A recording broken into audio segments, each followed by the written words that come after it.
안녕하세요. 김원준입니다. 김관진 석방한 판사 공격 멈춰라. 김관진 전 장관, 임관빈 전 실장을 석방한 신광렬 판사 관련 조선일보 어제자 기사 제목입니다. 기사는 신광렬 판사 비판 여론에 대해 법대 교수들이 뜻을 모아 성명을 냈다며 430명 법대 교수가 회원으로 있다는 전국 법과대학 교수회의 이호선 회장을 인터뷰하고 있습니다. 이 인터뷰를 통해 이 회장은 법관의 결정에 대한 과도한 비판은 헌법과 법치주의 정신을 무너뜨릴 수 있다는 위기감으로 교수들이 뜻을 모았다고 주장했습니다. 그런데 이 단체 홈페이지에는 그 430명이 누군지가 없고 뜻을 모았다는 교수들 명단도 없고 발표했다는 성명서도 없고 기자회견의 정보도 없습니다. 성명서도 기자회견도 없는데 성명 자체를 기자는 어떻게 한 거죠? 참여 교수들 명단도 없는데 뜻을 모았다는 건 어떻게 확인을 한 겁니까? 누가 언제 어디서 몇 명이 참여했는지 최소한의 정보도 없으면서 전국 법대 교수들이 뜻을 모았다고 기사를 쓰는 이유가 뭔가요? 제가 얘기해 볼까요? 신광렬 판사의 석방이 그만큼 말이 안 되니까 그래서 비판 여론을 어떻게든 물타기 해보려고 도둑이 재발이 저린 거 그거 아닙니까? 김원준 생각이었습니다.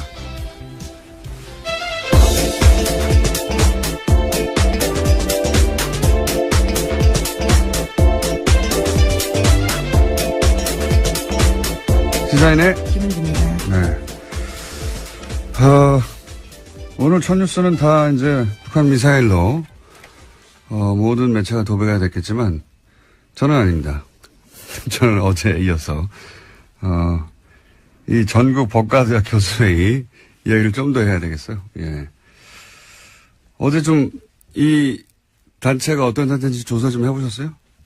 네, 어제 홈페이지가 다운되어 있어서요. 접속이 안 됐습니다. 계속해서. 이제 접속자가 아마도 폭주해가지고, 예, 확인해 보려고 하는데, 홈페이지가 안 열린 걸로, 예. 근데 이제 폭주하기 전에 저는 다 봤거든요. 이미. 봤는데, 원래는 전국 법과 대학 교수, 회의가 아니라, 명칭이 달랐는데 이게 명칭이 변경됐어요, 작년에. 그리고 작년 2월에 사단법인화 되고, 이제 현 회장이 선출됐어요. 어제 말씀드렸듯이 알림마당 공지는 한 6개. 자료도 한 10여 개 수준. 예. 거의 회장님 혼자 운영하는 홈페이지 아닌가. 그 정도 수준이었는데, 사무실도 본인 연구실이나 그 옆방인 것 같고요. 예. 앞으로 이제 서명했다는 명단이 혹시라도 나오면 일일이 다 확인해 볼 생각입니다. 근데 제가 이제 이 뉴스에 관심을 가진 이유가 뭐냐면 저는 이런 뉴스에 관심이 많아요. 이 프로세스를 보면 이 성명 자체는 사실은 정체불명이에요. 예. 누가 참여했고 언제 참여했고 몇 명이 그리고 뭐 어떤 내용으로 어디서 기자회견을 했고 뭐 이게 없어요. 아무것도 없는데도 연합뉴스라고 하는 우리나라 최대 통신사 브랜드가 이걸 기사화하지 않습니까? 그러면서 권위를 가져요. 그렇지 않습니까? 그리고 나서 포털 메인에 하루 종일 걸어둬요. 이렇게 되면 어떤 개인이나 혹은 일부 주장이 이런 프로세스를 거치면서 권위가 부여돼서 전 국민을 상대로 여론전을 할 수 있게 되는 거 아닙니까? 그런데 실제 여기에 동원된 사람들을 생각해 보면 그럴듯한 단체명, 그 단체 관계자 하나 둘, 언론사 기자 하나 둘, 언론사 편집 라인, 포털의 뉴스 에디터 한 6명, 7명만 그 프로세스 선상에 딱 있으면 마치 전국에 수많은 사람들, 수백 명의 사람들이 직접 나서서 공식적으로 성명을 내고 그걸 수백만의 사람들에게 뿌릴 수 있지 않습니까? 얼마나 효율적이에요. 예, 몇 명의 이야기를 몇백만에게 뿌린다는 게, 이명박 박근혜 시절 이렇게 정말 많이 했거든요. 이 전형적인 어떤 그 여론 후도의 프로세스가 돌아가는 걸 또다시 보게 되는 거죠, 지금. 예, 그래서 저는 이 뉴스가 어떻게 실린 건지 도대체, 어떤 과정을 거쳐서 이게 도대체 전국에 400명 이상 법대 교수들이 나서서 이렇게, 공식적으로 선명을 낸 것처럼 기사가 됐는지 저는 앞으로 꼭 밝혀야 되겠습니다. 그래서 왜냐하면 이게 한 번이 아니라 이런 일이 너무 많았기 때문에 과거에 아직도 이런다는 거죠. 저는 이 뉴스에 관심이 많습니다. 자, 앞으로도 계속 관심을 가져야겠다고 해놓고 이제 북한 미사일 얘기해보죠. 네, 안보 관련된 뉴스가 오늘 가장 큰 뉴스 중에 하나인데요. 오늘 새벽 합동참모본부는 북한이 탄도미사일을 발사했다고 밝혔습니다. 오늘 오전 3시 17분 정도 평안남도 평성 일대에서 동해상으로 탄도미사일 한 발을 발사했다라는 건데요. 합참에 따르면 군은 오전 3시 23분에 북한의 탄도미사일 도발에 대응했습니다. 동해상으로 적 도발 원점까지의 거리를 고려해서 지해공 동시 탄착 개념을 적용한 미사일 합동 정밀 타격 훈련을 실시했다라고 합니다. 오랜만이네요. 네, 75일 만입니다. 예. 지난 9월 15일 날 중장기 거리 미사일 쏘았습니다. 제가 여기서 주목하는 거는 시간대가 이제 새벽 3시. 예, 이건 이제 미국 시간대를 타겟한 거거든요. 그리고 이게 일본을 넘어가지 않았어요. 기술적으로 그건 아무것도 아닌데 북한에는. 일본 별도를 넘어가지 않았다. 두 번째 주목 포인트는. 그리고 거리는 충분히 길다. 그러니까 이게 지난번에 재진입 기술이 가장 어렵다고 얘기했지 않습니까? 제가 보기엔 이제 미국을 상대로 일본을 넘어가지 않는 것은 영내의 긴장은 최소화하면서 우리 기술이 재진입의 기술까지 확보된 것, 뭐 이런 미국의 과시하는 의미다. 예. 왜냐면 북한이 원하는 건 이제 핵 보유국으로 인정하라는 걸 원하는 거니까요. 예. 그런 목적의 발사인 것 같습니다. 네. 네, 그래서 로이터 통신의 보도에 따르면요, 미 국방부는 북한이 발사한 미사일에 대한 1차 분석 결과를 내놨는데 대륙간 탄도미사일, 그러니까 ICBM으로 평가된다라고 밝혔습니다. 북한 미사일이 약 1000km 날아가서 일본 해상에 낙하했고요. 미국과 동맹국에는 위협을 주지 않는다라고 미 국방부가 밝혔습니다. 그러니까요. 예. 지금 영내 긴장은 최소화하면서 기술력은 보여주고 그리고 시간대를 볼 때 이 미국 보라고, 예, 미국의 반응을 얻어내기 위한, 그 관점에서 이제 미사일을 보시면 되는 거고요. 그 외에 여러 가지 이야기들은 다 대잡이죠. 예, 올해 내내 있었던. 자, 트럼프는 또 강력하게 얘기하겠죠. 예. 네, 트위터를 주목해야 될 것 같은데요. 우선 문재인 대통령은 국가안전보장회의 전체회의를 소집했다라고 했습니다. 긴급하게 지시했는데요. 오늘 2차 보고, 그러니까 3시 24분에 보고를 받자마자 NSC 전체회의 소집을 지시했다라고 합니다. 네, 이것도 뭐 한 10번 정도 본 뉴스입니다. 이때까지. 네, 11번째 미사일 도발이라고 합니다. 네. 문재인 정부 출범 이후에요. 최근 6개월간 똑같은 패턴인데, 예, 그 중에 주목할 지점은 제가 말씀드린 시간대, 그 다음에, 북한 열도를 위로 지나가 세평양이 떨어진 게 아니다. 예, 굉장히 짧게 쐈다.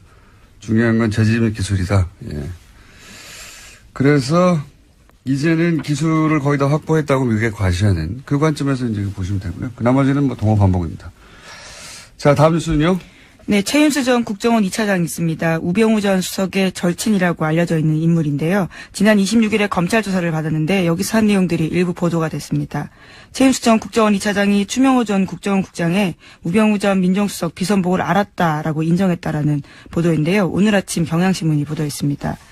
최 전 차장 같은 경우에는 피의자 신문 과정에서 수사팀이 내민 관련 보고서를 보고 혐의를 일부 시인했다라고 하는 건데 추 전 국장이 정식 보고 라인을 거치지 않고 청와대에 직보하는 것을 사실상 묵인했다라는 겁니다. 이게 뉴스의 의미를 좀 전달해 줘야 되는데 항상 뉴스가 이런 사실관계 중심으로 나오니까 그 핵심이 뭐냐면 이제 최윤수 전 2차장이 우병우 전 수석의 절친으로 알려져 있거든요. 예, 검찰 시절부터. 그래서 우병우 전 수석의 권유로, 예, 2차장에 갔다라는 게 지금 정설이죠. 예, 본인이 싫다고 했는데 국정원의 우병우의 라인의 정점으로 이 최윤수 2차장을 국정원에 가라고 한 사람이 우병우 본인이고, 그러니까 직통 라인이다. 그래서 최순실 라인이라고는 추 국장도 그 아래에 있었던 거다. 실제로는 이 모든 국정원과의 그 내통 혹은 거래는 우병우와 최윤수 선상에 이루어진 거다. 이게 이제 검찰이 보는 시각이에요. 예. 실제로 이병호 당시 국정원장 같은 경우에는요, 관련 사실들을 알지 못했다라고 검찰은 확인했다라고 합니다. 그러니까 보고 행위가 이루어지는 것을 알지 못했다라는 거죠.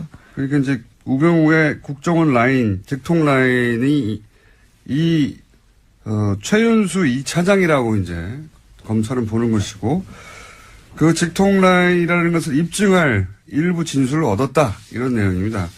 이렇게 되면 이제 뭐가 달라지냐면 우병우 전 수석이 국정원을 직통으로 이 사람과 거래하면서 이 차장과 거래하면서 불법적으로 뭐 감찰을 한다든가 정보를 빼낸다든가 혹은 뭐 그 감찰 얘기도 많았잖아요.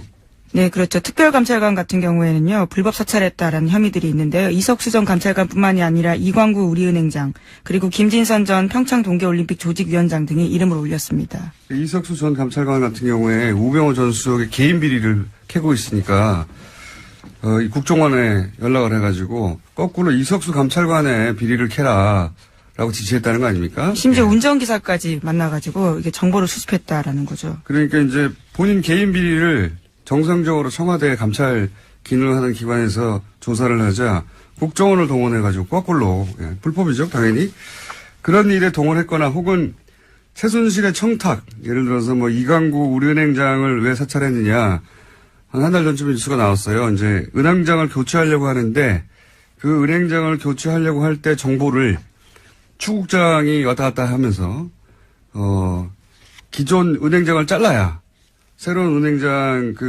자기 사람을 꽂을 거 아니겠습니까? 최순실 쪽에 부탁을 받고. 그런데 이런 걸 했던 것도 결국은 이 차장 라인을 통해서 한 게 아니냐. 뭐 이런 수사가 이루어지고 있는 겁니다. 네. 그런데 과연 그렇게 해서 우병우 전 수석을 이번에는 구속시킬 수 있을 것인가? 그건 모르겠어요. 네, 오늘 오전 10시에 실패해가지고. 다시 피의자로 신분으로 불려나와서요. 조사받습니다. 그런 뉴스입니다. 예. 다음 뉴스는요? 네, 국정원이 2013년 검찰의 대선 개입 수사를 막으려고 원세훈 전 원장의 개인 비리를 들이밀었다라는 한겨레 신문에 오늘 아침 보도가 있습니다. 그러면서 댓글 사건 수사를 중단시켜야 한다라는 보고서를 작성했다라는 건데요. 그러니까 국정원은 검찰 수사가 한참 진행되던 2013년 4월 달에 수사 무마를 위한 하나의 전략을 짰다라고 합니다. 검찰도 체면이 있기 때문에 원전 원장을 구속되게 해줘야 되는데 그것이 개인 비리여야 한다라는 건데요. 일종의 빅딜을 해야 된다라는 보고서 내용이 있다고 합니다. 네, 국정원은 이런 곳이에요. 국정원장을 했던 사람 아닙니까? 그 사람인데도 국정원이 살려고, 그러니까 국정원 댓글 수사는 하지 말고, 그래서 이제 검찰이 이렇게 나섰는데, 뭐 먹을 건 줘야 되지 않냐. 그러니까 개인 비리로 잡아가라. 이런 딜을 국정원이 기획해서, 예. 그러니까 국정원장, 예를 들어서 개인 비리들 캐고 있던 걸 가지고 이거 줄 테니까, 국정원이 관여된 댓글 공작은 놔주고 검찰에게 그냥 개인 비리로 구속시켜라. 그럼 니네 면도 살고. 네, 물론 그런 의사를 간접적으로 전달했는데 결과적으로 성사되지 않았다라고 해당 신문은 보도하고 있는데요. 소위 속죄한 카드라는 워딩이요. 보고서에 있다고 합니다. 이때 당시 최동욱 총장과 그다음 윤석열 수사팀장이요. 지검장 두 양반이 이런 걸 안 받은 거죠. 예. 그래서, 대신 그 두 양반이 날아간 거죠. 근데 국정원은 국정원장이었던 사람도, 이렇게 써먹는 거죠. 쓰고버리는 카드로. 국정원이 그런 곳입니다. 자, 다음 뉴스는요? 네, 2012년, 2013년 경찰의 국정원 댓글 사건 수사 당시에 수사 정보를 국정원 쪽에 흘려준 의혹을 받고 있는 김병찬 서울 용산경찰서장이 있습니다. 어제 검찰에 출석했는데요. 출석에 앞서서 취재진들과 만나서 이렇게 이야기했습니다. 자신이 당시에 국정원 관계자와 연락을 주고받은 건 사실이지만 다 업무상 필요에 의해서 통화한 거다라고 주장하고 있습니다. 이 뉴스의 핵심은 또 김용판 전 청장을 향한 수사라는 거죠. 이게 지금 김병찬 서울 용산경찰서장을 왜 갑자기 검찰에 출석시켰냐. 이거는 이제 똑같은 시기에 댓글 공작 을 수사했던 경찰. 네, 서울청 수사 2계장이었습니다. 당시에요. 네. 경찰의 당시 책임자였던 김용판 전 청장이 무죄를 풀려났잖아요. 관련해가지고. 근데, 지금 나오고 있는 이제 관련 보도들을 보면 당시 청와대 새누리 국정경찰이 한 몸통으로 커넥션을 이루어서 이 당시에 댓글 공작이 아무런 혐의가 없다라고 대선 직전에 발표한 것 사건 경찰과 국정원의 정치 개입이죠. 명백한 대선 개입. 이 수사를 다시 하겠다는 의지죠. 예. 그래서 지금 김병찬 서울 용산경찰서장이 예, 출석해서 조사를 받는다. 타겟은 김용판 전 청장이다. 이렇게 보시면 되겠습니다. 김용판 전 청장 같은 경우에는 굉장히 유명한 저서가 있는데요. 우리가 모른다고 없는 것이 아니다라는 제목의 책이 있습니다. 자신의 치안 철학을 담았다라고 하는데요. 새삼스럽게 다시 그 책 제목이 생각날 때입니다.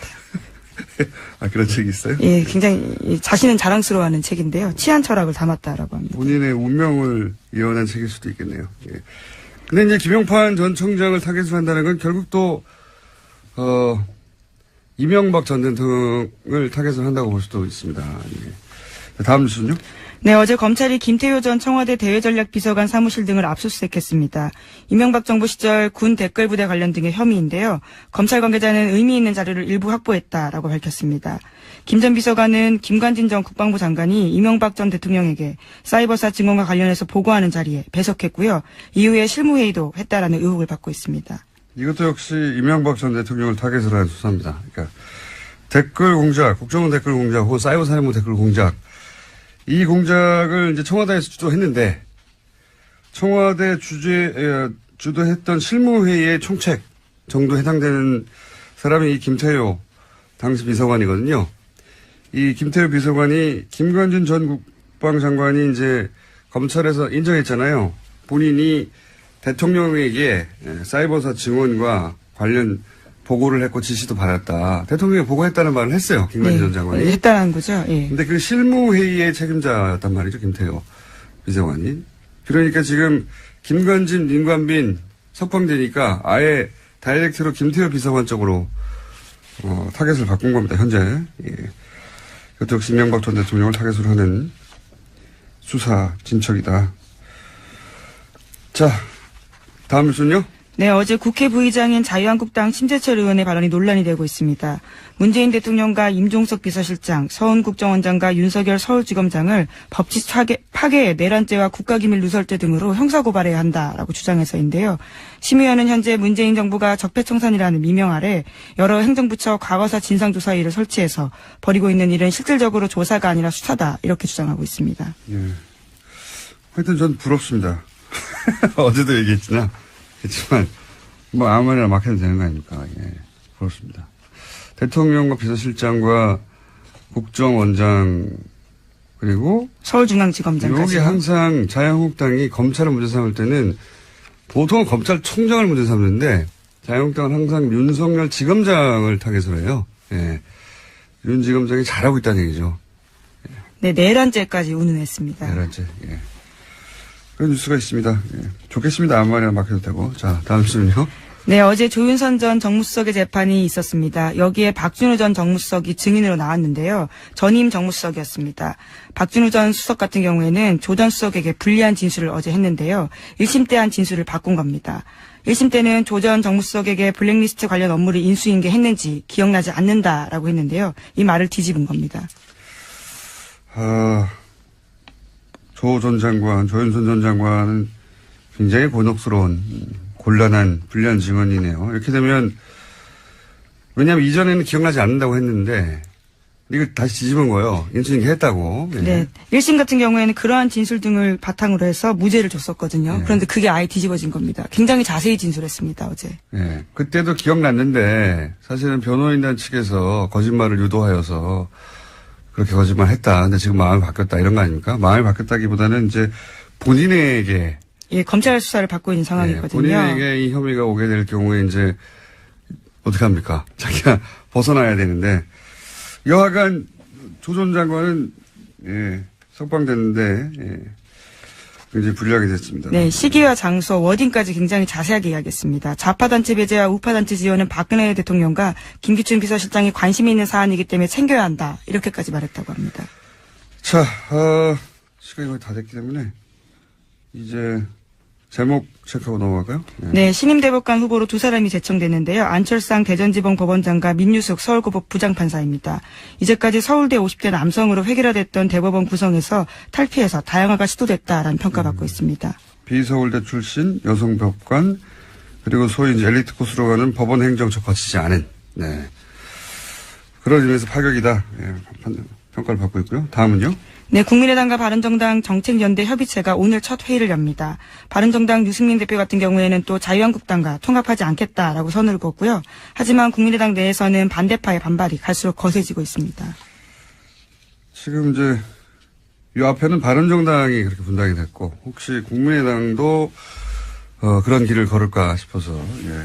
정당 관련해서는 인수가 계속 나오고 있습니다. 네. 자, 오늘 여기까지 하겠습니다. 네, 시사인의 김은지였습니다. 감사합니다.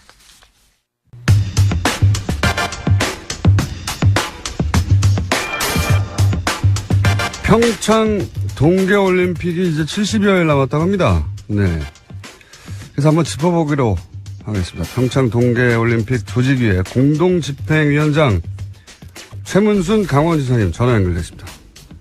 안녕하세요, 지사님. 네, 안녕하십니까. 네. 반갑습니다. 네, 고맙습니다. 오랜만입니다. 네. 네, 오랜만입니다. 네, 고맙습니다.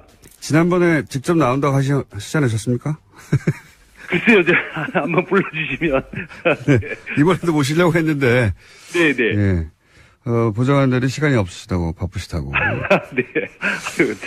저희가, 죄송합니다. 네. 예, 모신 이유가 입장권 안 팔려서 걱정 많다고 그래가지고 저희가 모셨어요. 입장권이 네, 그렇게 네, 네. 많이 안 팔리고 있습니까?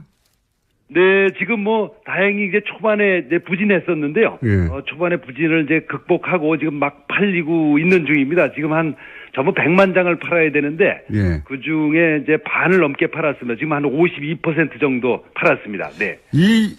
원래 이 동계올림픽의 그 입장권 판매 추이가 2달 전에 50% 정도 팔리면 그게 정상적인 겁니까? 잘 팔리는 건가요?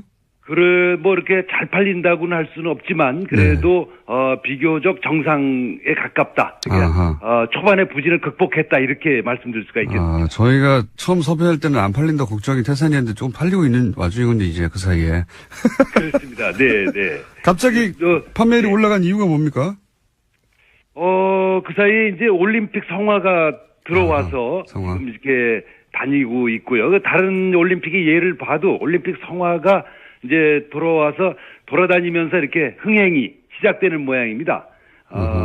이제 올림픽 성화, 그 다음에 단체 구매가 또 많습니다. 단체 구매. 이렇게 조직별로 이렇게 단체 구매를 해주는 분들이 많이 있어서 이렇게 빠르게 좀 올라가는 것 같습니다.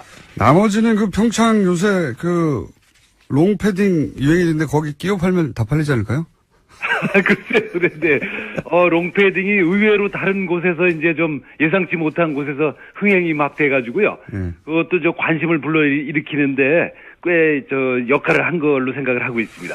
알겠습니다. 그럼, 입장권은 그러면 크게 걱정하지 않아도 되는 추세다. 예.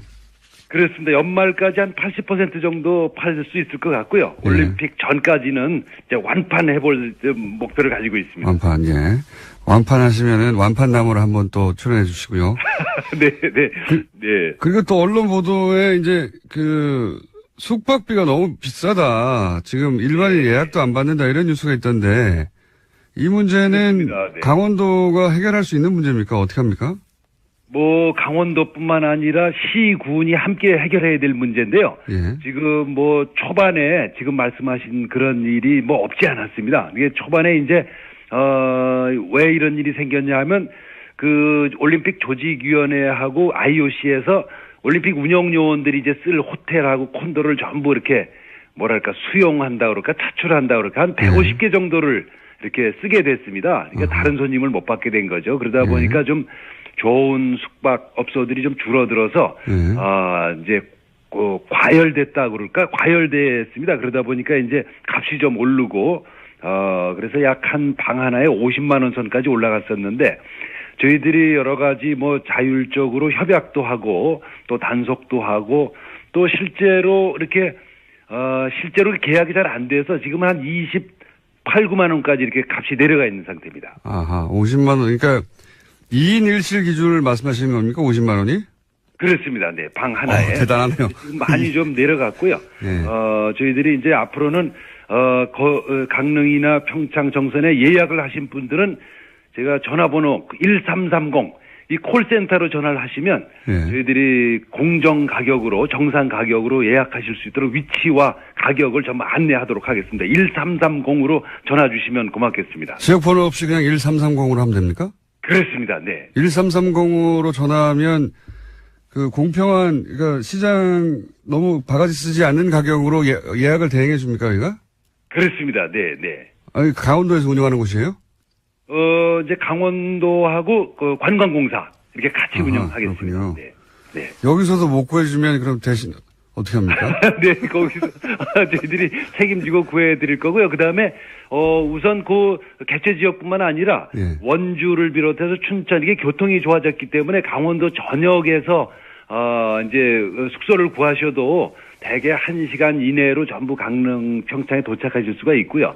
또 서울에서도 지금 이제 KTX가 12월 22일 날 개통됩니다. 서울에서 용산에서 강릉까지 한 1시간 반 정도 오시기 때문에 정 숙소를 못 구하시면 서울에서 다니셔도 괜찮습니다.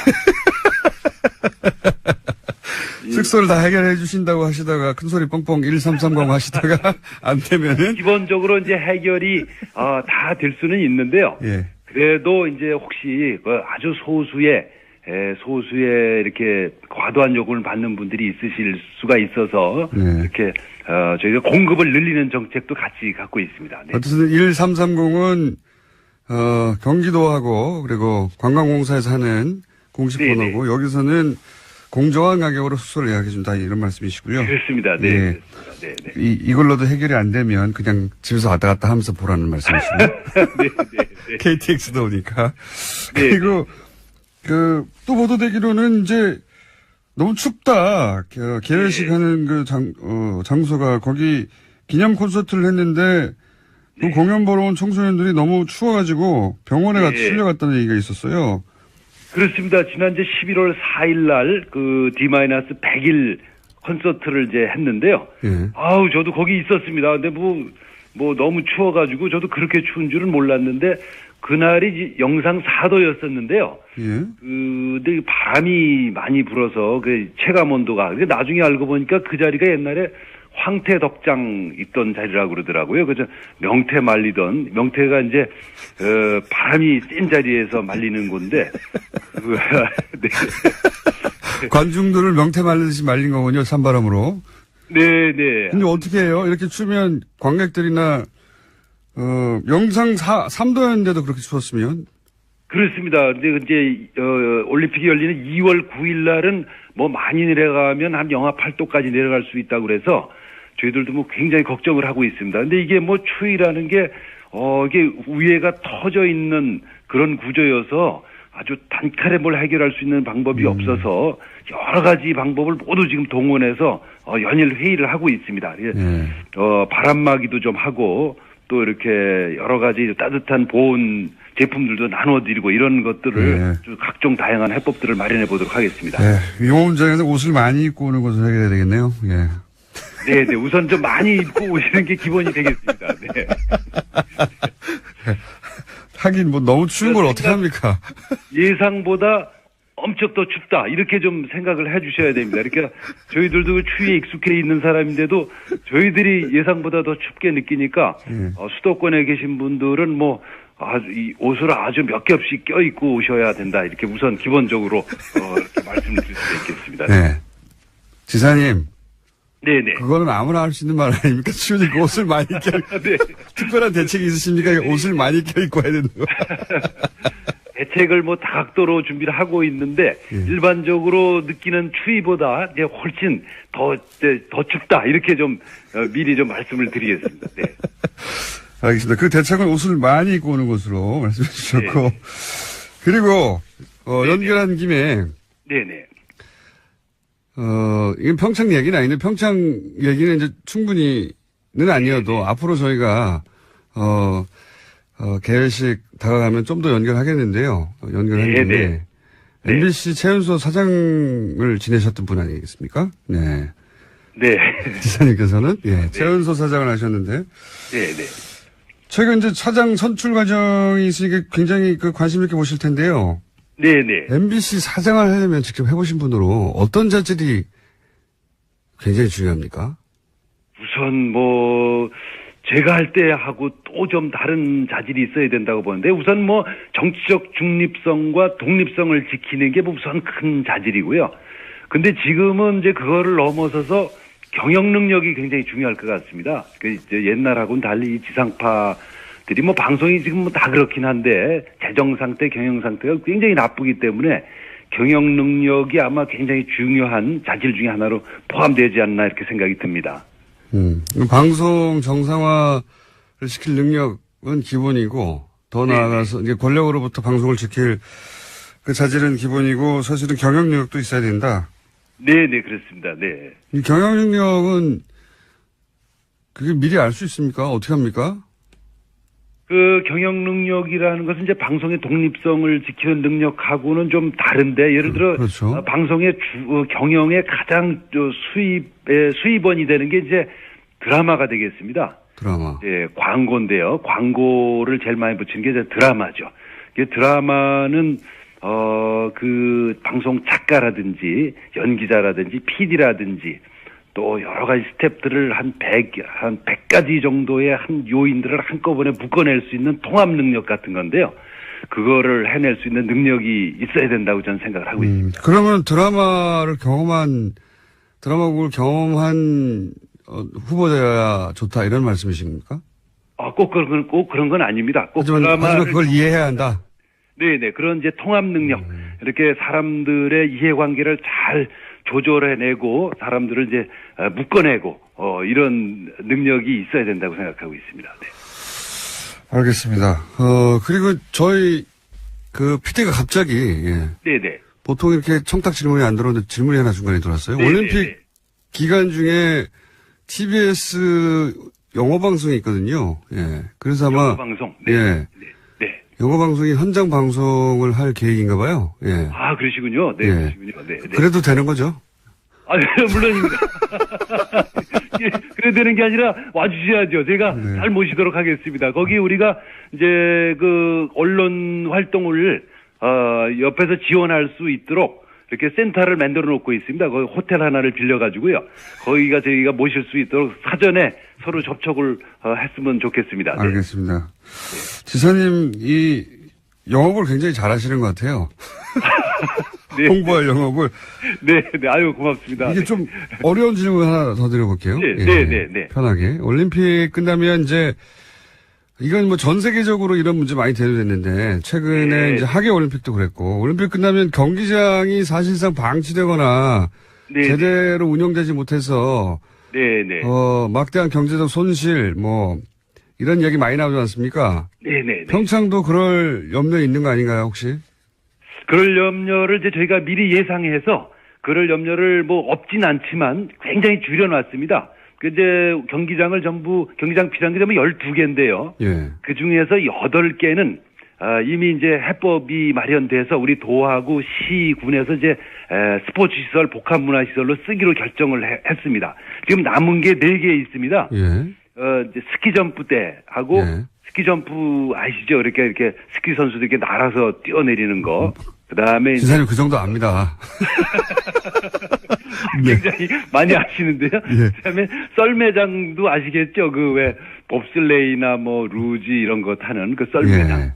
요런 것들은 그걸 뭐 어떻게 달리 쓸 방법이 없습니다. 그렇죠. 국가대표 선수 외에는. 예. 그래서 그런 것들 이제 이 4개가 있는데 그걸 정부와 우리 도가 역할 분담해서 이제 돈을 좀 내자. 이제 이렇게 지금 진행 중이어서요. 그게 곧 12월 말까지 결론 나게 될 것 같습니다. 그것만 해결되면 이제 이 문제들이 다른 나라하고는 달리 좀 올림픽 들어가기 전에 해결이 다 된 채로 들어갈 수 있을 것 같습니다. 그러니까 이제 스키 점프나 썰매장처럼 전문 선수 아니면 사용하지 않을 시설들을 제외하고는 뭐 지역 주민이나 지자체 네네. 뭐 활용 방안이 다 만들어져 있다는 말씀이시네요. 예. 그렇습니다. 네. 전부 끝나 있습니다. 네. 그렇군요. 예. 스키 점프, 그리고 뭐 루지 이런 시설은 사실은 우리나라 선수도 부족하고. 그렇죠? 네네. 예. 뭐 국제대회가 맨날 있는 것도 아니니까. 그렇습니다. 네. 그건 뭐 어차피 좀 이렇게 공공 목적으로 국가대표, 우리나라의 유일한 시설이고 또 동양에서도 유일한 시설입니다. 그래서 그거는 좀 약간 돈이 들어가더라도 이렇게 유지를 해야 될 걸로 판단을 하고 있습니다. 오늘은 마지막 질문인데 그래서 3선 도전하십니까? 그 선거 나가는 건 대개 뭐 우리 집사람이 결정하기 때문에 저뿐만 아니라 많은 정치인들이 아마 그러실 겁니다. 그래서 좀 한번 아직 상당히 좀 어려운 질문이어서 아직 질문을 못 하고 있습니다. 네, 나가도 되겠냐고. 나가도 되겠냐고. 굉장히 분위기는 안 좋습니다. 분위기는 안 좋다는 것은 이제 사모님이 두 번 했으면 됐지 뭘 또 하려고 그러냐 이런 그렇습니다. 전반적인 이런 분위기고 예. 거기 결제를 득해야 저희하고 인터뷰가 가능하겠네요. 그렇습니다. 네. 좀 결제 시간을 좀 되도록 늦추고 있습니다. 네. 알겠습니다. 이제 결제되는 대로 저희 연락을 드리도록 하겠습니다. 네, 네. 오늘 말씀 감사합니다. 고맙습니다. 네, 감사드립니다. 고맙습니다. 네. 네, 네, 고맙습니다. 네. 다음에 스튜디오에 직접 한번 모시겠습니다. 지금까지 평창조직위 공동집행위원장 최문순 강원도 지사였습니다. 자, 오랜만에 무려 10분의 시간을 배정받았습니다. 보통은 한 자리 숫자 4분, 5분, 6분, 7분 이 정도 선에서 끝났는데 오늘은 거의 10분 가까이. 오늘 혹시 누구 못 나오세요? 갑자기? 저희가 예. 그동안 너무 박대하고 홀대하고 발시하였다. 그래서 10분은 주자. 나는 걱정이 돼서 갑자기 누가 또 어디 아프셔서 못 나오셨나. 갑자기 시간을 많이 줬다 그래서. 10분은 주자. 물론 듣다가 재미없으면 음악 틀 거예요. 최초로. 양결 변호사님. 괜찮네. 나왔습니다. 그것도 음악도 아침에. 예, 안녕하세요. 반갑습니다. 양결입니다. 자, 오늘 주제는 뭡니까? 안 나온 사람이 있어서 저는 나왔는데. 예, 안 나오는 사람이 있어서. 박근혜 전 대통령 골석. 예. 박 전 대통령 골석 재판은 이제 법대로, 그러니까 법에 따르면 출석을 안 하는데 출석을 안 할 만한 정당한 이유도 없고 또 그렇다고 해서 굳이 안 내려올 사정이 있는 것도 아닌데 또 강제로 인치하기는 어려운 상황일 때. 그러니까 전직 대통령이기 때문에 이렇게 된 거죠. 그러니까 구치소의 표현으로는 무릎하고 허리는 좀 안 좋대요. 그런데 30분 정도 밖에 나갈 정도는 충분히 된다. 하지만 우리 구치소 입장에서는 전직 대통령인데 강제로 끌고 나갈 수는 없지 않느냐. 구치소뿐만 아니라 법원에서도 강제 구인하려면 할 수 있는데. 구인하면 뭐예요? 나와서 아무 말도 안 하고 있겠다라고 해버리면 또 아무 말도 안 할 것이고. 그러면 의미가 없기 때문에 두 번 구인하는 과정에 사진이나 이런 거 찍히면 또 괜히 복잡해지죠. 법원도 부담스럽고 하니까. 근데 사람들이 이제 그런 생각도 할 것 같아요. 여성이잖아, 여성. 그 점도 저는 작용했다고 봅니다. 여자 경찰도 있어요. 물론 그렇긴 한데 여성이고 전직 대통령을 강제로 구인해서 법정에 앉혀놓는다. 아무 의미 없죠. 모양새도 좋지 않고. 라는 것이 주는 이제 부담. 그것 때문에 이제 못하는 거죠. 다른 부담은 혹시라도 일각에서 이미 나오고 있는 얘기처럼 그럼 자리에 있지도 않은데 재판을 하면 결국은 본인이 포기했다고 할지라도 역사적인 기록인데 이게 반론권도 보장 안 해주는 거 아니냐. 원래 앉아있을 때도 반론을 안 했어요. 입은 안 열었죠. 어쨌든 유영하 변호사라도 얘기를 하지 않았느냐. 근데 이제 법원에서 그런 부분을 의식을 해서 월요일 날 42일 만에 재판이 열렸는데도 불구하고 당장 골석 재판을 한 게 아니라 마지막으로 한 번 더 안 나오면 불이익을 받을 수 없다라는 점을 충분히 전달을 하고 전달을 했다라기보다 전달을 했다는 것을 기록에 남긴 거죠. 법정 기록에. 저는 유영하 변호사보다 이 국선 변호인단이 박근혜 전 대통령에게는 100만 배 낫다고 봅니다. 100만 배. 사실은 102만 배. 그렇게까지 얘기를 하시면 저도 할 말이 없는 게 비슷한 생각을 하거든요. 왜냐면 유영하 변호사는 정치인이었잖아요. 정치적으로 대응했지. 재판에 떠난 지 오래됐고 이분은 선거만 3번인가를 출마했었던 분이라서 실질적으로 뭐 법정일을 그렇게까지 열심히 하기는 어렵지 않았느냐 상식적으로 봤을 때. 탄핵 심판 때부터 저쪽은 왜 저렇게 대응하지? 이때까지 망하는 길로만 달려왔거든요. 계속해서 전면적인 부인을 했으니까. 그리고 반론권이라는 게 별로 의미가 없는 게 어차피 이 사안 자체를 사실관계를 열심히 다투거나 그런 쪽보다는 기본적으로 그 얘기 했잖아요. 탄핵 전에 1월쯤인가 기자회견 아닌 기자회견 해가지고 이렇게 저렇게 해가지고 이렇게 저렇게 엮어가지고 오래전부터 준비해가지고 나를 몰아넣은 것이다 음모다 이렇게 그러니까요. 밖에 이 시간을 재판 안 보고 있기 때문에 그 입장을 고스란히 또 유영하 변호사는 대변을 해왔거든요. 게다가 지금 5명의 국선 변호사를 지금 국선 전담 사무실에서 끌고 왔는데 이분들이 사실 대한민국에서 형사재판 제일 많이 하는 사람들이거든요. 아니, 이분들은 전문가들이 맞아요. 아, 맞아요. 예. 예전에, 정말 예전에는 국선 한다 그러면은 뭐 실력이 없다거나 대충 해준다고 했는데 전담 사무실 그런 분위기 전혀 아니거든요. 그리고 이분들은 본인이 원하지는 않았지만 어쨌든 세계의 재판을 맡았기 때문에 그럼요. 자신의 실력을 발휘하기 위해서라도 열심히 하게 돼 있고 법리적으로 치열하게 다투게 돼 있어서 제가 보기에는 유영하 변호사 그리고 박근혜 전 대통령이 소위 이제 이것은 정치적 음모다. 그리고 우리는 아프다. 이거 두 개 말고 한 게 뭐 있습니까? 그것만 해왔는데 그래서 끊임없이 불리해져 가다가 지금은 이제 우리는 정치적 탄압을 이렇게까지 받고 있다. 소위 이제 박근혜 대통령은 아무런 법적인 방어권을 행사하지 못하고 있다. 이런 이미지를 주려고 손을 놨는데 그 덕분에 오히려 새로운 변호사들이 비로소 이제 법적인 방어권을 제대로. 근데 조금 네. 새로운 변호사들도 사실은 딱히 새로운 걸 할 건 없는 것 같아요. 왜냐면 어제 걸작 재판을 시작을 했는데 사람이 도와주지 않으니까요. 사람이 도와주지 않고 다툴 여지가 크게 많지 않은 게 왜 두 가지를 어제 다퉜거든요. 어제 이미 걸작 재판 시작했어요.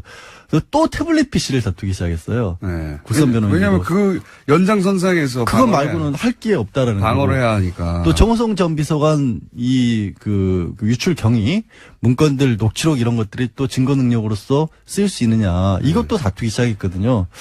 이걸 보면 그 이전에 남겨놓은 것들을 하고 있는 건데. 그렇죠. 그것도 맞고 또 다른 것들을 찾아내기도 현실적으로 어려운 분위기 아니 아닌가. 피의자를 만날 수가 없잖아요.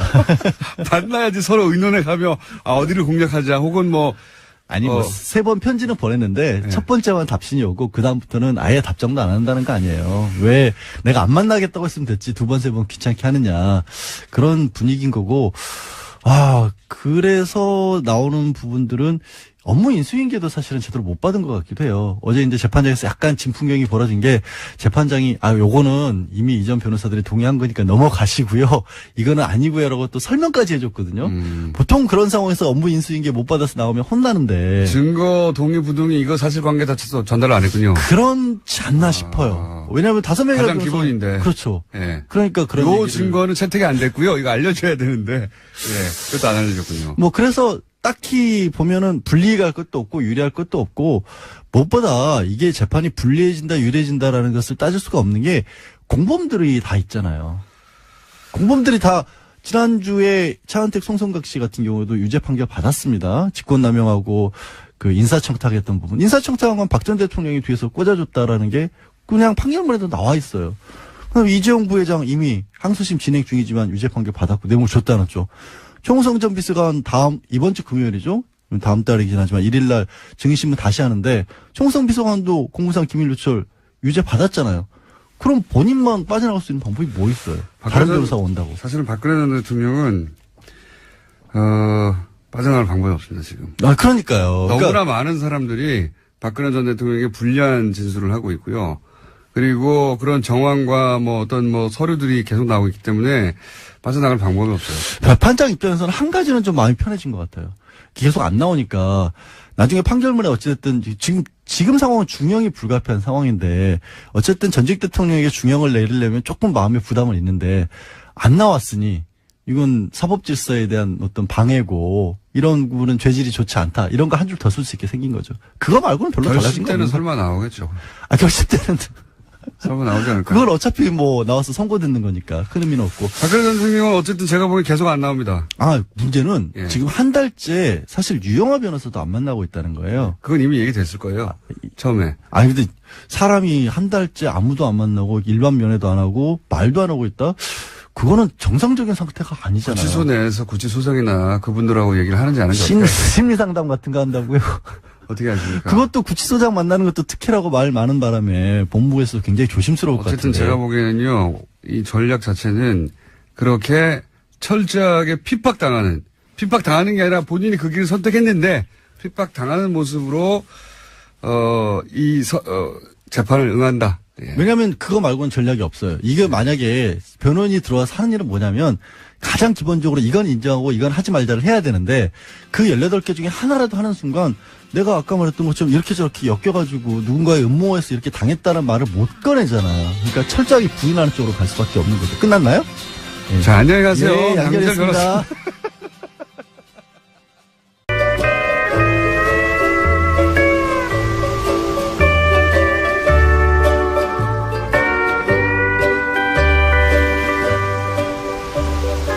네가 가라 하와이.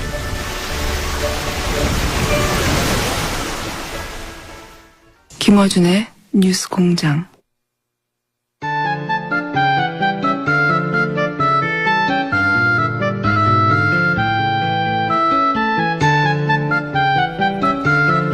노르가즘. 네. 가장 핫한 반응이 나오는 노르가즘. 정의당 노회찬 원내대표 나오셨습니다. 안녕하십니까. 네, 안녕하십니까.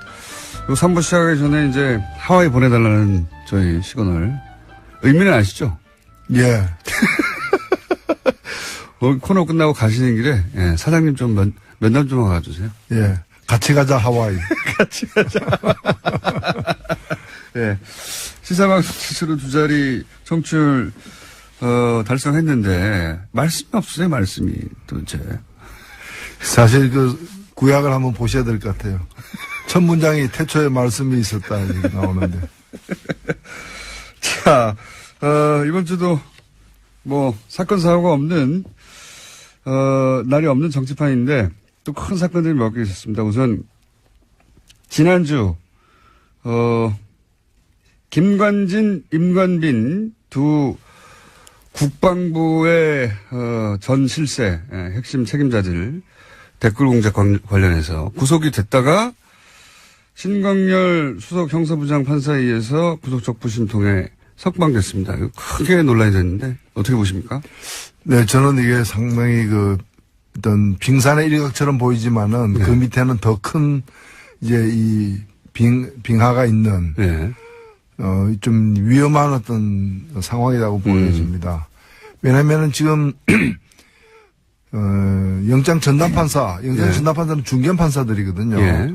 부장 승진을 앞둔 사람들인데 이 사람들이 내린 이 판결을 갖다가 다른 판사가 법원의 다른 어떤 고참 판사가 엎은 거예요. 그렇죠. 이게 근데 개인과 개인의 문제는 아니라 흐름과 흐름의 문제다라고 보여지는 네. 겁니다.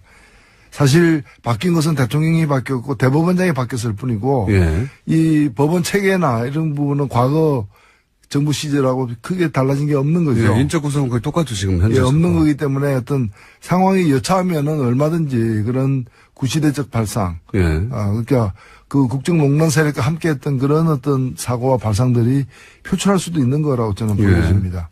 예, 그렇기 때문에 아직 물론 이제 최종 결론이 난 건 아니죠. 예. 이건 이제 구속 여부를 다투는 문제일 뿐인데 구속적부심이 이렇게 인용되는 다른 특별한 어떤 사정의 변경, 예. 증인이 이제 증거가 새로 제출됐다거나 또는 다른 어떤 혐의 사실이 드러났다거나 하는 것도 아닌 상황에서 보통은 이제 합의가 안 된 채 구속됐는데 나중에 합의가 돼서 그러면 이제 구속시킬 이유가 없다 이렇게 풀려나는 거거든요. 그렇죠. 사정이 변했을 예. 때, 변경됐을 때. 근데 그 그래서 사실 구속영장 적부심에서 인용되는 그 확률이 통계적으로 한 16% 정도밖에 안 돼요. 네. 그것도 그런 사정 변경이 있을 때만. 사정 변경이 있어서 다 된 거기 때문에. 네.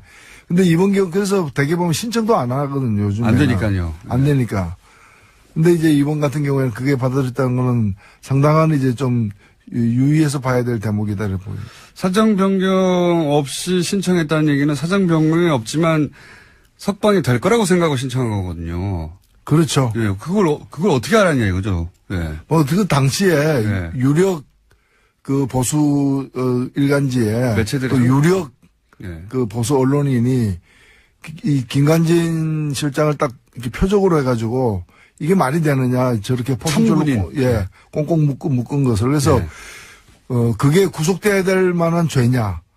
죄인지 아닌지는 다툴 여지가 있지만은 그 구속시킬 만한 죄냐라고 강력하게 어필했던 부분들이 있습니다. 조중동에서 사전 지원을 엄청나게 했습니다. 네. 참군인을 지금 저런 참군인을 구속시켜 놓는 건 북한만 좋아할 일이다. 이런 논리로 계속해서 기사를 썼어요. 그렇죠. 뭐 이적 행위처럼 이렇게 비추이게 만들었죠. 그리고 나서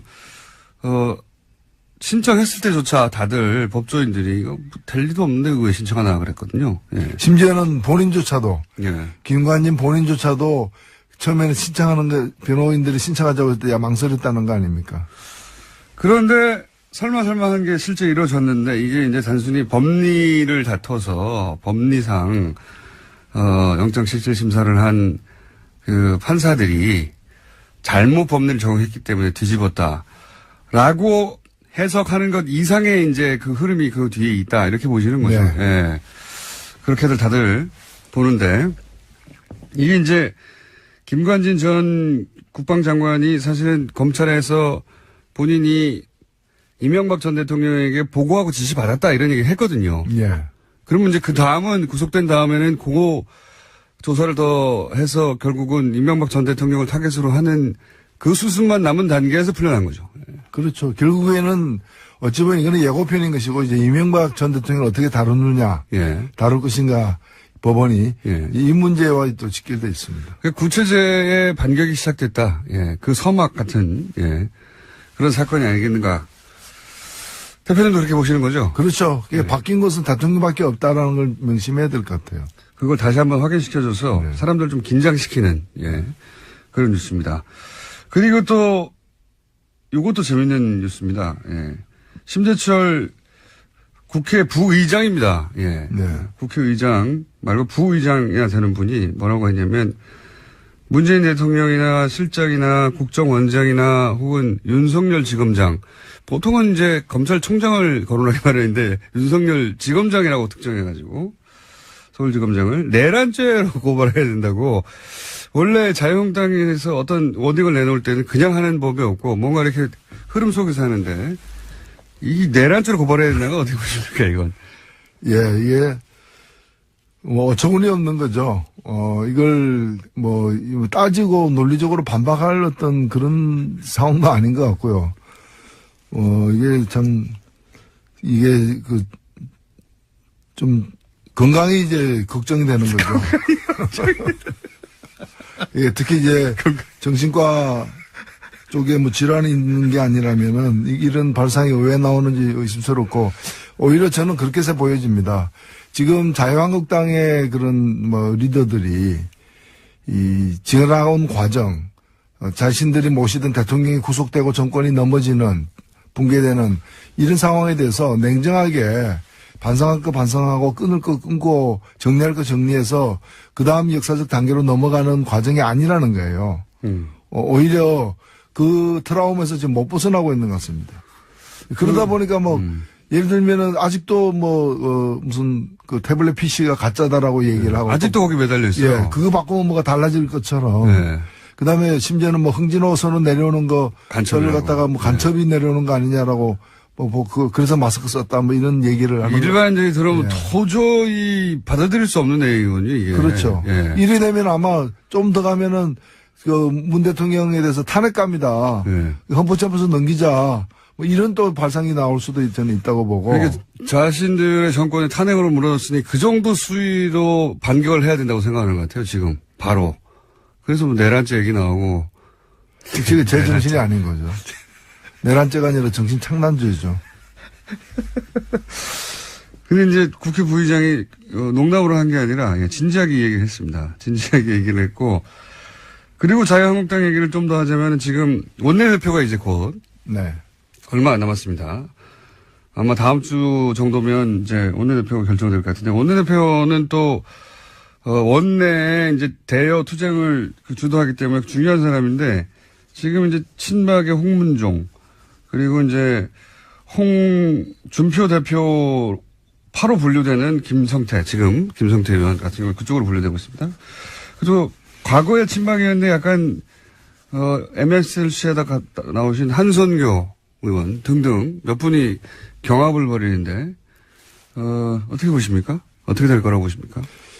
예, 박근혜 전 대통령이 실은 공천을 2번 했습니다. 그러니까 네. 2016년 때도 공천권 행사를 예. 사실상 했다고 봐야 20대 되는 총선 거고. 때, 예. 그다음 19대 때도 한 거거든요. 예, 예. 그렇기 때문에 그 내부에 그 박근혜 전 대통령 측의 어떤 후광으로 당선된 분이 상대적으로 많다고 다수죠. 볼 수 있습니다. 예, 여전히. 예.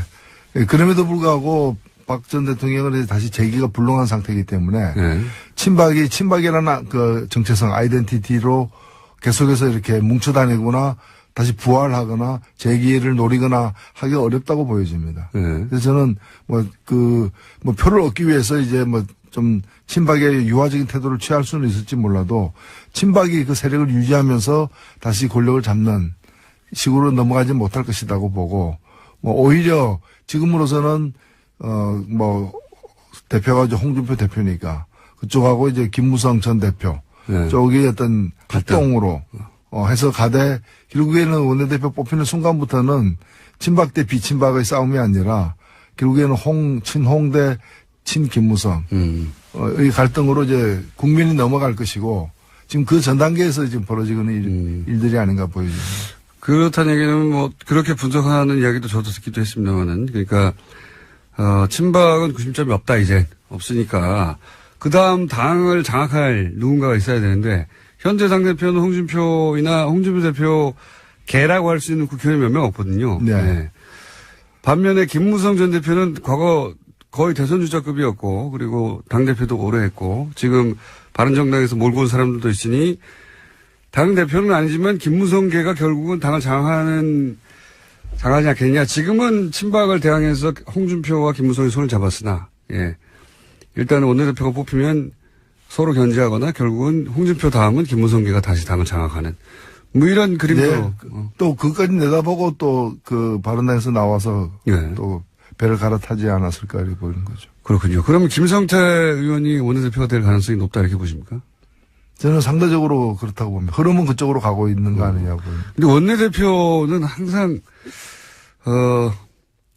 국회의원들조차 네. 누구 표줄까 물어보는데 안 맞잖아요, 이게. 원내대표는 항상. 표 계산이. 예. 그만큼 좀 이제 지금은 이제 과거와 다르게 네. 원내대표를 더 큰 어떤 권력이 이렇게 뒤에서 이렇게 이제 정교하게 네.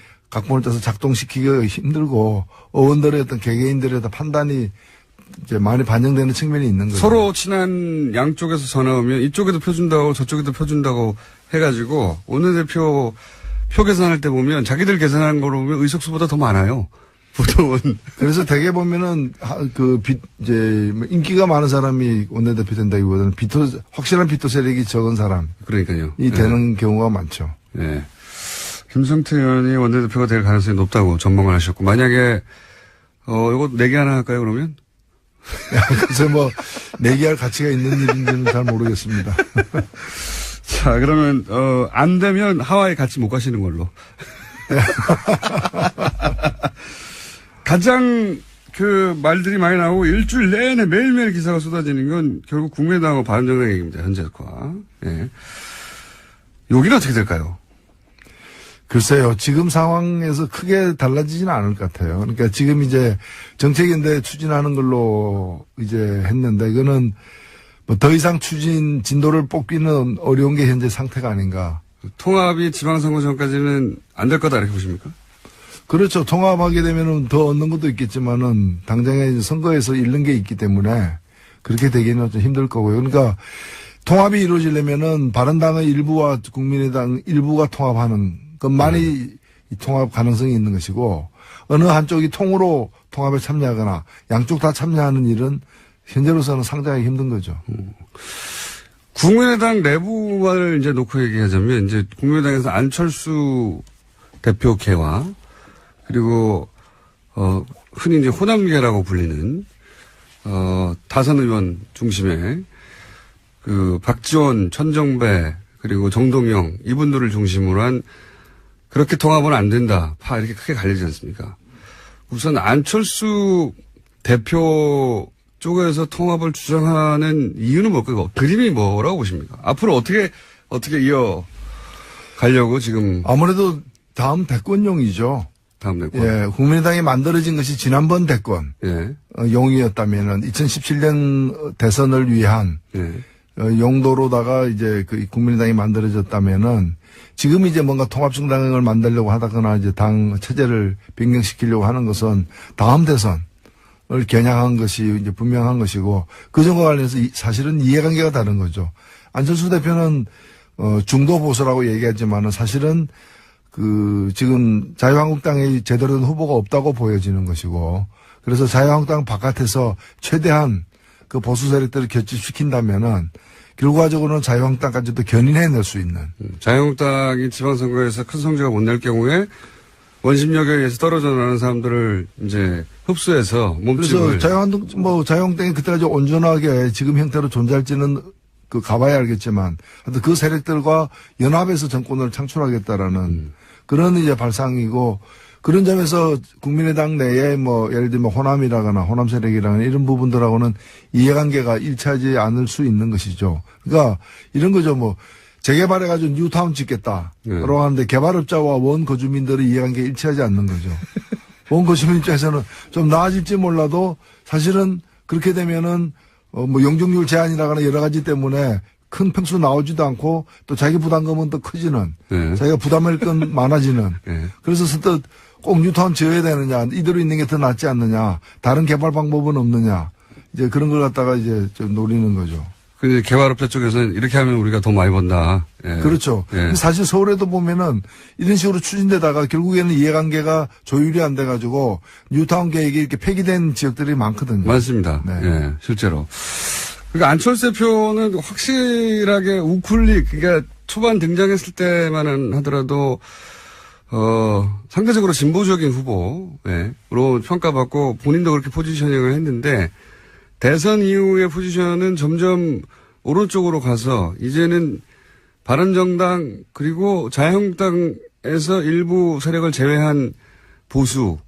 그래서 이제 보수의 적자로 본인을 포지션에 나가려고 하는 플랜의 첫 출발인 것 같아요. 지금 확실히. 그렇죠. 과거에 그 새정치에 이렇게 공감해서 결집했던 그런 어떤 지지세는 거의 다 이렇게 새로운 판단을 딱 하게 된 상황이기 때문에 이제는 뭐 다른 지역에 가서 이제 또 새로운 보수 정치에 깃발을 올리고 있는 중이 아닌가. 보수의 적자가 되려고 하시는 것 같아요. 이제는 보수 적자가 사실 중도 보수라고 하는데 우리나라의 중도 보수는 뭐 유럽 그러니까 이 진보 보수 여야가 아니라 이제 좌우의 개념이 탄생한 유럽 기준을 보자면 중도 보수는 민주당 정도 되는 거고 정의당이 이제 중도 좌파 이 정도 되는 거지 않습니까? 그렇죠. 예, 유럽 기준으로 보자면 자유한국당은 거의 오른쪽 끝에 있는 거고 사실 자유한국당은 그 우파라고 보기도 힘들죠. 사실 유럽 기준으로 극우죠. 보자면. 극우 세력이라고 봐야죠. 유럽 기준으로 보자면 그렇고 그래서 그렇게 이제 좌우의 개념이 탄생한 유럽 기준으로 보자면 맨 오른쪽 끝에 자유한국당이 있고, 그 다음에 중간에서 오른쪽으로 약간, 간 게 민주당이고, 그리고 중간에서 약간 왼쪽으로 간 게 정의당. 뭐 이 정도 정도 아닙니까? 그러니까, 안철수 대표가 말하는 중도 보수라는 것도 사실 우파거든요, 그냥 우파. 유럽 기준으로 보면. 예, 그리고 사실 우리나라에도 이제 새로운 보수, 어떤 세력들, 그런 노선이 필요한 거죠. 뭐, 그 국정농단 세력과 같은 부분을 갖다가 보수라고 보기도 힘든 것이고요. 근데 이제 되게 그 과거에도 보면은 뭐 뉴라이트하고 나온 게 보면 말은 뉴라이트였지만 그 내용은 울트라라이트였던 그런 이제 과거가 있었던 것이고요. 지금 같은 경우에도 보면 이제 유승민 대표 이런 분들이 추구하는 게 이제 그 새로운 보수. 근데 사실 영국도 보면은 우리 대선 직후에 치러졌던 영국 총선이 있었습니다만 영국의 보수당의 주요 공약 중에 하나가 대학교 무상교육이었어요. 그러니까요. 그러니까 보수 세력이라는 게 그렇게 보면은 나름대로 합리적이고 따뜻한 어떤 그런 정책을 추구하는 게 이제 새로운 경향인데 우리 같은 경우에는 이제 낡은 어떤 뭐 반공 이데올로기라거나 또는 뭐 상대를 갖다 종북으로 모는 그런 어떤 안보관이라거나 이런 걸 가지고서 또 대기업을 갖다 일방적으로 편만 드는 그런 어떤 이 경제정책 노선을 가지고서는 이 보수를 갖다가 새로 정립하기도 힘들지 않겠는가. 독일의 메르켈도 보수 정당인데 사실은 여기 난민 수용하거든요. 예. 아, 그렇죠. 예. 그러니까 우리나라에서는 정의당이 이제 빨갱이라고 맨날 공격당하는데 정의당 정도의 주장을 유럽의 보수 정당이 합니다. 예. 정의당도 유럽 가면 저 좌파 맞나? 이런 문책을 당할 수 있는. 맞습니다. 너무 물렁물렁한 거 아니야? 보수적인 거 아니야? 이럴 정도의 정책 정도를 주장하는데 불구하고 여기서는 빨갱이 소리를 들을 만큼 오른쪽 확 가했어요, 우리가. 예. 여기서 또 보수가 왜 필요하냐. 이런 비판을 받을 수가 있고요. 유승민 대표의 그림도 비슷한 거 아닐까요? 유승민 대표도, 유승민 대표 입장에서 보자면 안철수 대표 쪽을 끌어들여가지고 몸집을 키운 다음에 본인이 원래 보수에서 적자니까, 정통이니까. 결국은 안철수 대표를 끌어들여도 본인이 적자가 될 수 있다, 이런 생각을 한 거 아닙니까? 이제 결과적으로는 비슷한데 예. 안철수 대표의 스탠스가 비슷한데 사실은 두 사람은 출발이 달랐기 때문에 예.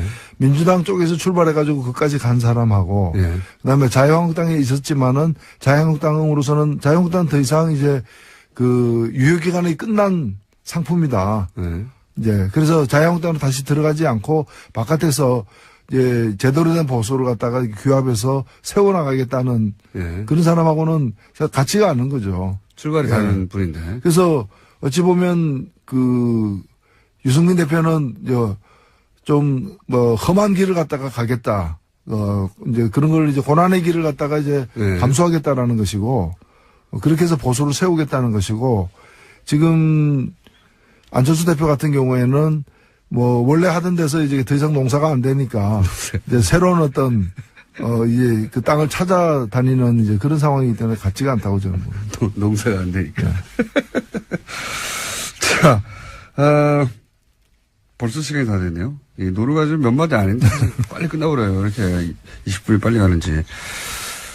지난 시간에 이런 얘기 하다가 끝났지 않습니까? 그 정의당의 지지율을 끌어올릴 방법을 이제 이야기하겠다. 예.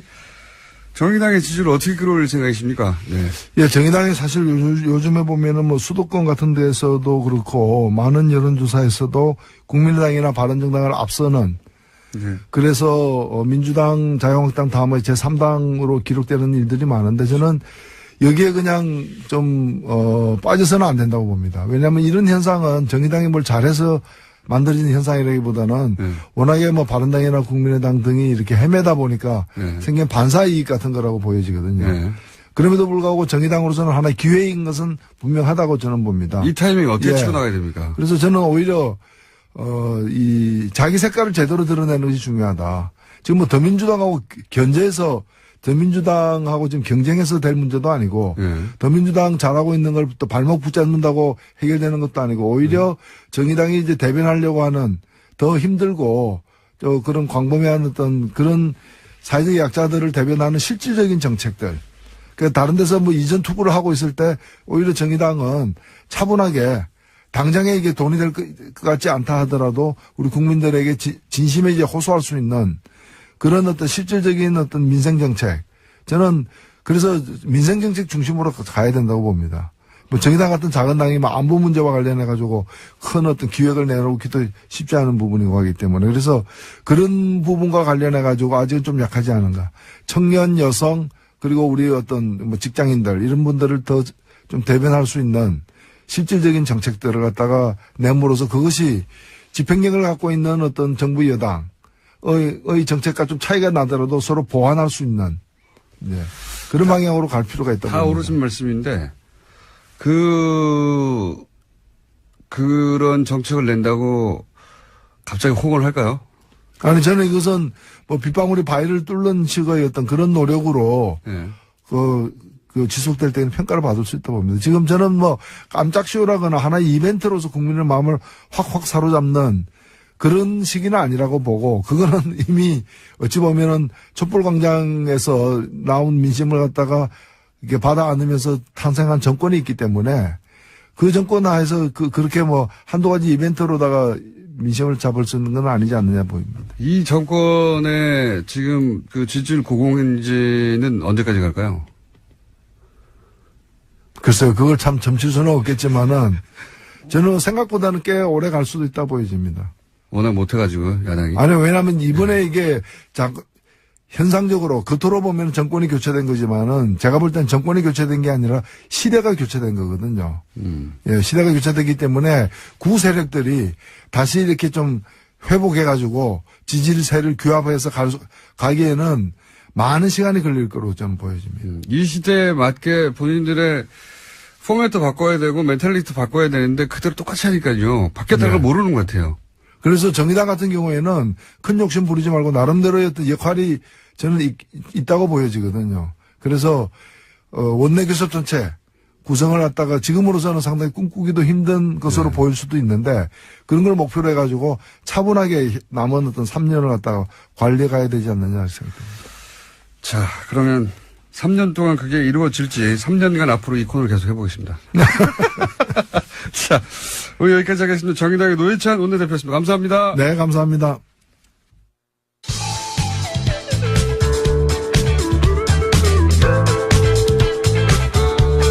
상식이 통하는 세상을 만들고 싶은 시사 요정 김어준입니다.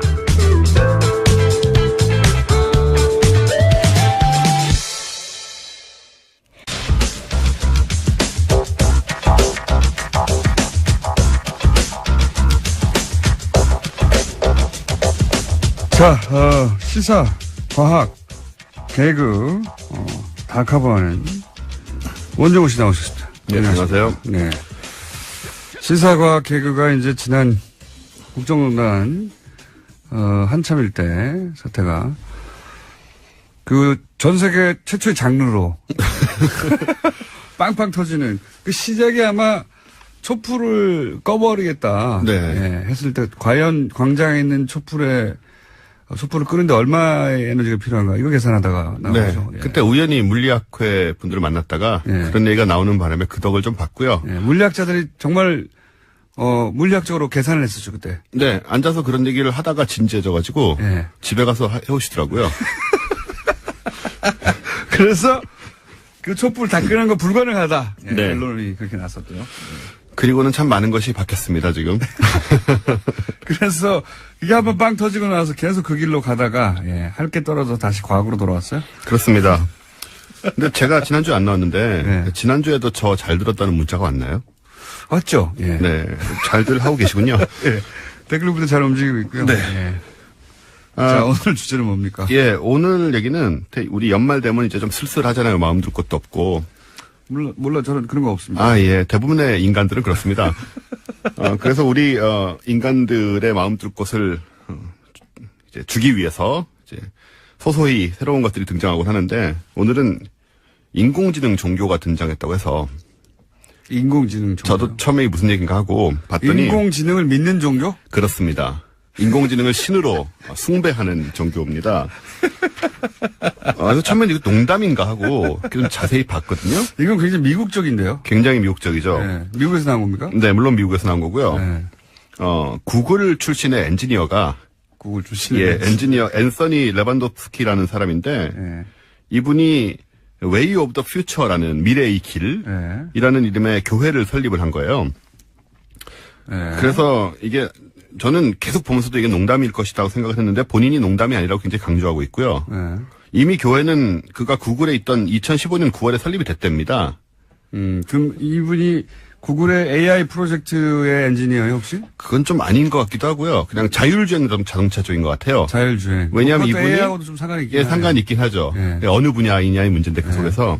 근데 이분이 구글에서 그거를 하시다가 우버 있지 않습니까? 예.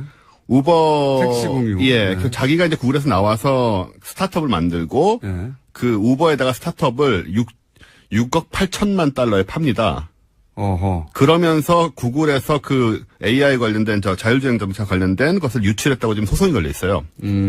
약간 의심스러운 사람이긴 하죠. 그러니까 이분은 어쨌든 본인의 아이디어 그리고 그 스타트업 사업으로 돈을 크게 번 사람 맞고. 돈을 크게 번 거죠. 예. 6억 달러. 엄청난 그렇습니다. 돈을 엄청난 돈을 벌었고. 벌었죠. 그래서 교회를 이미 세웠고.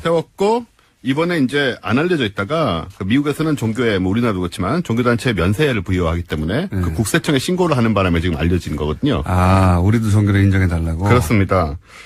그래서 이분은 그 구글하고 이제 그 우버 관련된 엔지니어였고요. 예.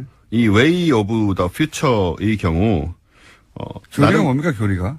교리 이전에 나름 복음이 있습니다. 이 복음 이름이 굉장히 훌륭하거든요.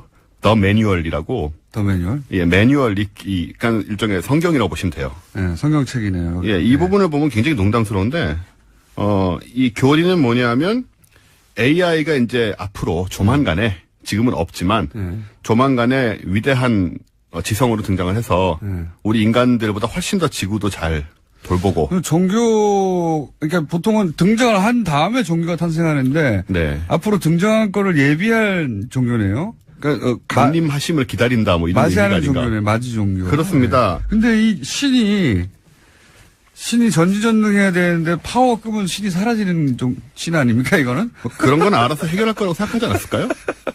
전기 안 들어오면 신이 지금 응답을 안 하는데 어떡하죠? 그건 뭐 그 정도는 생각을 했을 거라고 저는 기대하고 싶고요. 그래서 이제 신은 이제 스스로 진화하는 것을 선택할 수 있다. 근데 인간이 할 수 있는 건 뭐냐? 말이 되게 멋있어요. 신은 스스로 진화할 것이고 인간은 그 주변에서 어떻게 행동할지는 결정할 수 있다. 라고 해서 우리가 이제 이 신을 숭배함으로써 우리는 어떤 존재가 되기를 원하냐면 이제 신에게서 사랑받는 노인, 그러니까 지난 선배 이런 식으로 자기들은 우리 인간의 위치돼야 된다라고 생각하는 그런 종교예요. 이상하네요. 굉장히 이상하죠. 예, 교리가 AI 옆에서 네. AI로 인해서 잘 행복하게 사는 존재가 되겠다는 거 아닙니까? 그렇죠. 지배받으면서. 한마디로 말하면. 네. 예. 지배와 보호를 받으면서 그것을 해야겠다라는 것이고. 이거 사이언톨로지 같은 거 보고서 사이언톨로지에 그 유명인들, 연예인들 많이 가잖아요. 그렇죠. 그거 보고 자기도 그렇게 되고 싶어서 한 거 아니에요, 이거 혹시? 꽤나 의심스럽고요. 본인이 정말 이걸 믿고 있는 건지는 굉장히 또 의심스럽고. 왜냐하면 사실 제가 인공지능 쪽 하는 엔지니어들 만나보면 인공지능 직접 하는 분들일수록 이런 걸 안 믿습니다. 당연하죠. 예, 자기들이 만들고 있는데. 자기들이 짠 코드에 의해서 움직이는 건데. 그러니까요. 그것이 어떻게 신적인 존재라고 생각을 하겠어요. 그래서 아예 바깥쪽에 있는 사람이면 모르지만 이 안에 있는 사람이면 이게 좀 돈을 벌려고 하는 게 아닌가.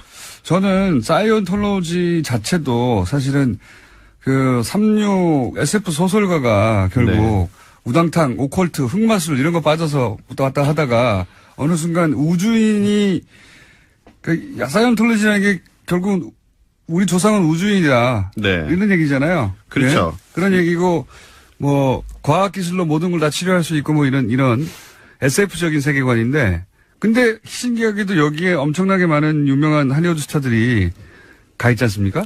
그래서 우리 같으면 절대 안 믿을 것 같은데요. 네.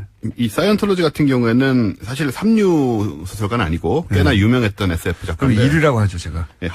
론 허버드라고 듄이라는 굉장히 유명한 소설을 쓴 사람인데 이 사람이 처음에 이 사이언톨로지를 만들 때 좀 확인되지 않은 일화들은 뭐냐면 로버트 하인라인이라고 아주 유명한 정말 초인류 SF 작가가 있습니다. 이 사람하고 이제 60년대 이럴 때 얘기죠. 같이 술을 마시다가 내가 돈 벌 방법을 생각을 했는데 아무래도 종교를 만들어야 될 것 같다. 그거 저도 다큐를 본 적이 있습니다. 네, 그런 얘기를 해서 그리고 나중에 부인의 증언에 따르면 이분이 자기가 뭐 어디에 빠진 게 아니고 계속 순수하게 돈을 벌 목적으로 우리 연상되는 분들도 있죠. 이런 얘기를 들으면 정말 순수하게 돈을 향한 열정을 가지고 이걸 만들었다는 얘기가 있고요. 지금 떠오르신 분은 순수하게 돈을 향한 열정으로 대통령이 되신 것이고 그렇습니다. 이분은 교주가 된 거죠, 이 사람은. 예, 지상의 세계와 영의 세계에서 각각 교주가 낫죠. 임기가 없잖아요. 이분은 사실 AI 종교를 만드는 분도 자신을 종신 사제로 이미 설정을 해놨더라고요. 자기가 평생 사제다. 죽을 때까지. AI로부터 오는 어떤 영적 계시는 본인을 통해서만 해석 가능하다. 그런 식의 얘기겠죠. 이 사이언톨로지도 마찬가지였거든요. 허버드가 외계인으로부터 받았다고 하는 계시들이 있어요. 그 계시를 등급이 올라가야지만 볼 수 있는데 그 등급을 마치 시험 치듯이 등급을 올라가려면 돈을 엄청나게 써야 돼요. 그렇죠. 그러면서 계속 그게 묶여 있는데 이제 다큐를 제가 본 적이 있는데 그 마지막까지 가서 봤더니 아무 내용도 없더라. 예, 그게 좀 충격적인데요. 이게 등급이 올라가려면은 연 수입의 10%를 11조를 바쳐야 되는 상황인데, 그러니까는 우리 유명한 배우들 같은 경우는 굉장히 많은 돈을 바치고 있겠죠. 그러니까요. 엄청난 돈을 바치고 있는 거죠. 이 하버드가 만든 세계관은 밑에서는 모르다가 매우 높이 올라가면 그것을 비밀이라고 전수를 해주는데 내용이라는 게 이렇습니다.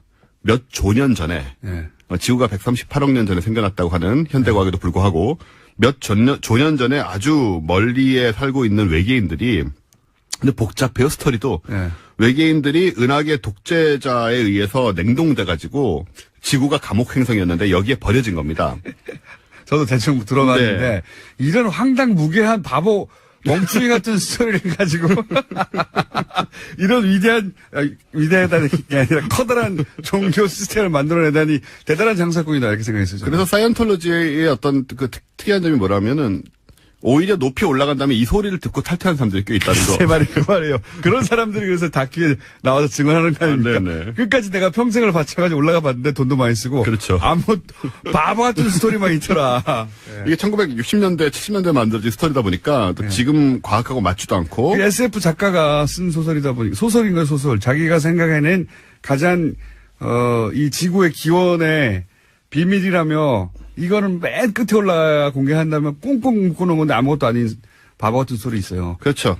이 사람이 쓴 그 다이아네틱스라는 책이 있는데 네. 그 책에 아주 약간 기반을 하고 있는 그런 스토리를 자기가 만들어서 이게 진실이다라고 퍼뜨렸는데 여러분 잘 아시는 유명한 사람들이 꽤나 많이 이 종교의 크루즈. 신자라는 것이 놀라운 점이죠. 존 트라볼타. 네, 톰 크루즈, 존 트라볼타, 윌 스미스. 윌 스미스는 뭐 본인이 아니라는 주장도 하는데요. 이 사람들 다 아니라고 그랬어요. 그리고 엘비스 프레슬리의 딸인 뭐 리사 마리 프레슬리, 마이클 잭슨의 이제 부인이었죠. 이런 어쨌든 사람도 신자고. 그걸 보면서 이 AI, 이 사람 돈도 많이 벌었잖아요. 네. 이 AI AI 교, 정식 이름이 뭡니까? Way of the Future요. 미래의 길.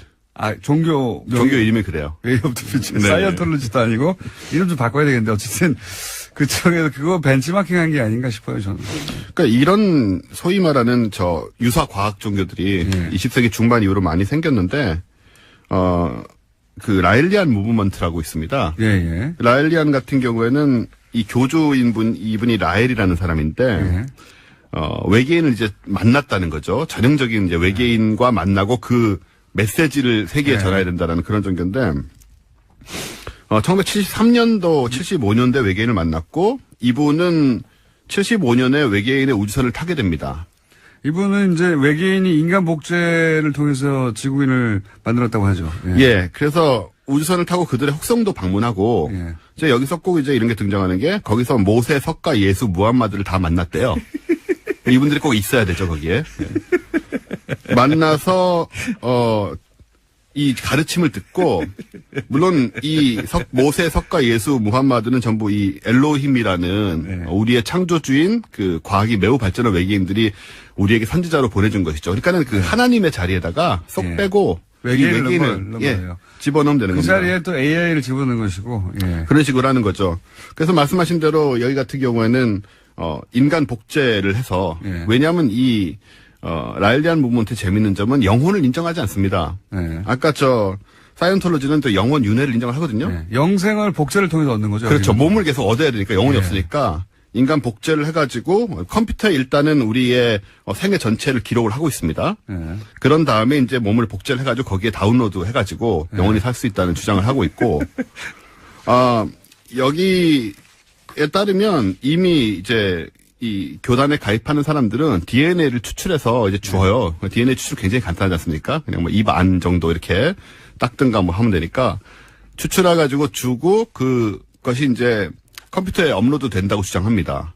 그래서 이미 교단에 가입이 되면 내 정보가 컴퓨터에 들어있는 거예요. 메인 서버에. 그랬다 나중에 이제 제가 몸을 새로 얻게 될 때 거기에 다시 이제 들어올 수 있다라는 그런 주장을 매우 진지하게 하고 있고요. 대부분 미국에서 나온 겁니다. 대부분 이분은 사실 원래는 프랑스 사람이고 그러니까 미국 문화에서 지난번에 왜 저희가 가위 눌린 얘기 했잖아요. 외계인. 이분들이 다 이제 그 시절에 SF 영화의 영향을 받은 거예요. 그렇죠. 그래서 이분들이 나이 먹어가지고 외계인을 이제 창조주로 만들어내는 종교들을 만들어내는 겁니다. 네. 그래서 아마도 돈을 버는 것이 가장 큰 목적이 아니냐 생각이 되지만 또 한국에도 신자들이 있기 때문에 라일리안 무브먼트도 사이언톨로지도 있기 때문에 어쩌면 그렇지 않을 수도 있습니다. 한국에도 사이언톨로지 지부가 있어요? 예, 지부가 있고요. 라일리안 무브먼트 지부도 있고요. 라일리안 무브먼트는 오래된 거니까 네. 그 지부 얘기는 들었는데 제가 한참 외계인 얘기 했을 때 저한테 전화하신 적도 있어요. 그래서 저랑 생각이 비슷하시다고 같이 뭘 해보자고 하셨습니다. 제가 그 길로 가셨어야 해요. 그 길로 돈을 벌려면요, 그죠? 그러니까 그 길로 가셨어야 하는데 여하간 최신 트렌드로 AI 교가 하나 나왔다. Way of the Future. 네. 관심 있는 분들은 한번 확인해 보시면 최근에 뉴스로 떴기 때문에 자세한 사항 알아보실 수 있습니다. 네. 추운 겨울에.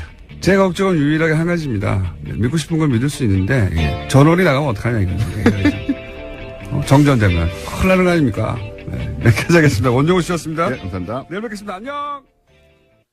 민유숙 서울고법 부장판사입니다. 이제까지 서울대 50대 남성으로 획일화됐던 대법원 구성에서 탈피해서 다양화가 시도됐다라는 평가받고 있습니다. 비서울대 출신 여성법관 그리고 소위 이제 엘리트 코스로 가는 법원 행정처 거치지 않은, 네. 그런 의미에서 파격이다. 예, 평가를 받고 있고요. 다음은요. 네, 국민의당과 바른정당 정책연대 협의체가 오늘 첫 회의를 엽니다. 바른정당 유승민 대표 같은 경우에는 또 자유한국당과 통합하지 않겠다라고 선을 그었고요. 하지만 국민의당 내에서는 반대파의 반발이 갈수록 거세지고 있습니다. 지금 이제 이 앞에는 바른정당이 그렇게 분당이 됐고 혹시 국민의당도 그런 길을 걸을까 싶어서 예. 정당 관련해서는 인수가 계속 나오고 있습니다. 네. 자, 오늘은 여기까지 하겠습니다. 네, 시사인의 김은지였습니다. 감사합니다.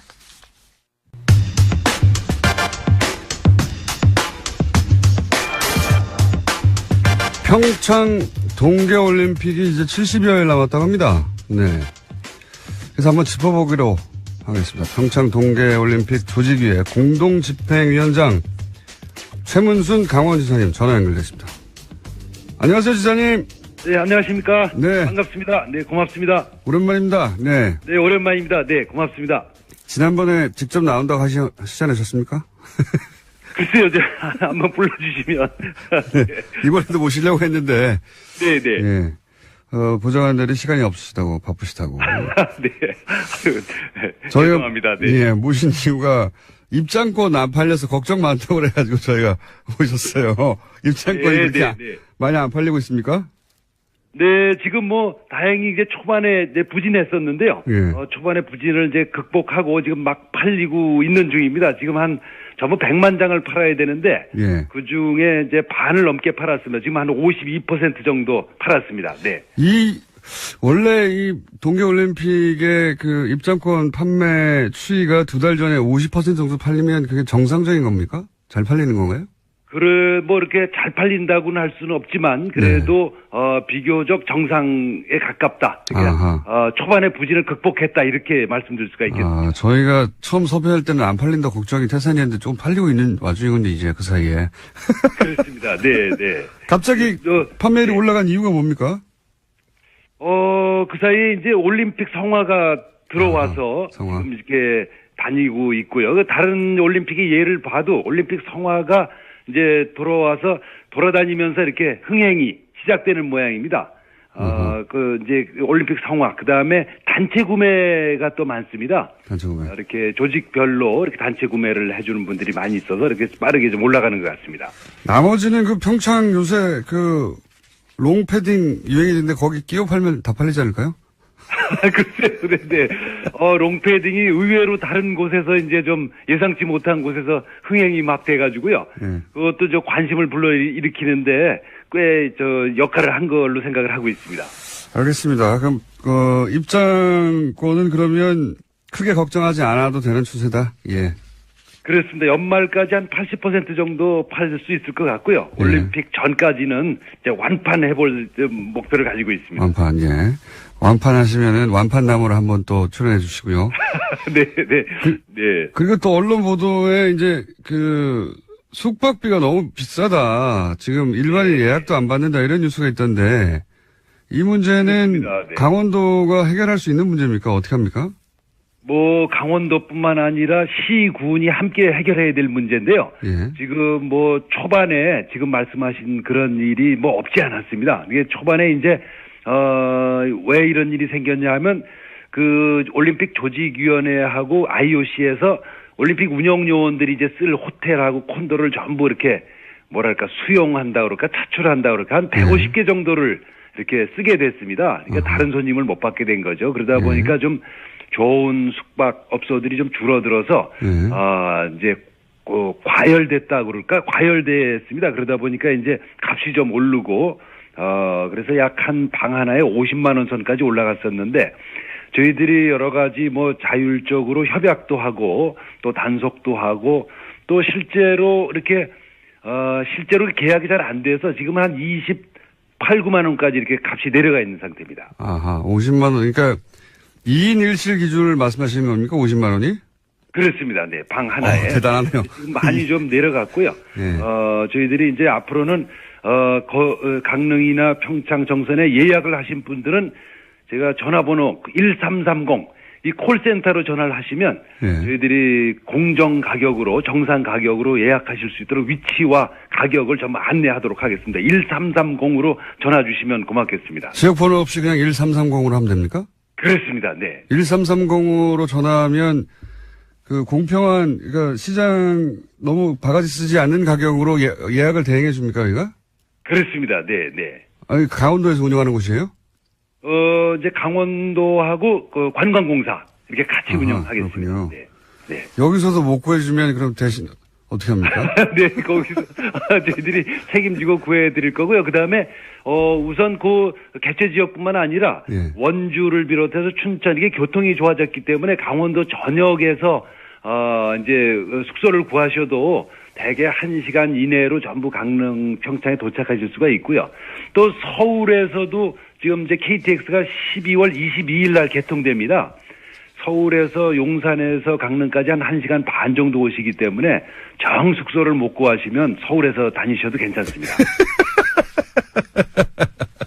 숙소를 다 해결해 주신다고 하시다가 큰소리 뻥뻥 1330 하시다가 안 되면은 기본적으로 이제 해결이 다 될 수는 있는데요. 예. 그래도 이제 혹시 아주 소수의 이렇게 과도한 요금을 받는 분들이 있으실 수가 있어서 네. 이렇게 저희가 공급을 늘리는 정책도 같이 갖고 있습니다. 네. 어쨌든 1330은 경기도하고 그리고 관광공사에서 하는 공식 네네. 번호고 여기서는 공정한 가격으로 숙소를 예약해 준다 이런 말씀이시고요. 그렇습니다. 네. 예. 그렇습니다. 네, 네. 이걸로도 해결이 안 되면 그냥 집에서 왔다 갔다 하면서 보라는 말씀이시고요. 네, 네, 네. KTX도 오니까.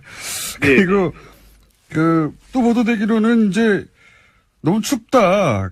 개회식 네. 하는 그 장소가 거기 기념 콘서트를 했는데 그 공연 보러 온 청소년들이 너무 추워가지고 병원에 네. 실려갔다는 얘기가 있었어요. 그렇습니다. 지난 이제 11월 4일 날 그 D-100일 콘서트를 이제 했는데요. 예. 아우, 저도 거기 있었습니다. 근데 뭐 너무 추워가지고 저도 그렇게 추운 줄은 몰랐는데 그날이 영상 4도였었는데요. 예. 근데 바람이 많이 불어서 그 체감 온도가 근데 나중에 알고 보니까 그 자리가 옛날에 황태 덕장 있던 자리라고 그러더라고요. 그래서 명태가 이제 바람이 센 자리에서 말리는 건데 네. 관중들을 명태 말리듯이 말린 거군요. 찬바람으로. 네. 근데 어떻게 해요? 이렇게 추우면 관객들이나 영상 3도였는데도 그렇게 추웠으면? 그렇습니다. 근데 이제 올림픽이 열리는 2월 9일 날은 뭐 많이 내려가면 한 영하 8도까지 내려갈 수 있다고 그래서 저희들도 뭐 굉장히 걱정을 하고 있습니다. 근데 이게 뭐 추위라는 게 이게 위에가 터져 있는 그런 구조여서 아주 단칼에 뭘 해결할 수 있는 방법이 없어서 여러 가지 방법을 모두 지금 동원해서 연일 회의를 하고 있습니다. 바람막이도 좀 하고 또 이렇게 여러 가지 따뜻한 보온 제품들도 나눠드리고 이런 것들을 각종 다양한 해법들을 마련해 보도록 하겠습니다. 네. 위험장에서 옷을 많이 입고 오는 것을 해결해야 되겠네요. 예. 네. 우선 좀 많이 입고 오시는 게 기본이 되겠습니다. 네. 하긴 뭐 너무 추운 걸 어떻게 합니까? 예상보다 엄청 더 춥다 이렇게 좀 생각을 해주셔야 됩니다. 그러니까 저희들도 추위에 익숙해 있는 사람인데도 저희들이 예상보다 더 춥게 느끼니까 수도권에 계신 분들은 뭐 이 옷을 아주 몇 겹씩 껴입고 오셔야 된다 이렇게 우선 기본적으로 이렇게 말씀을 드릴 수 있겠습니다. 네. 지사님. 네네. 그거는 아무나 할 수 있는 말 아닙니까? 추우니까 옷을 많이 껴. 네. 특별한 대책이 있으십니까? 옷을 많이 껴입고 해야 되는 거.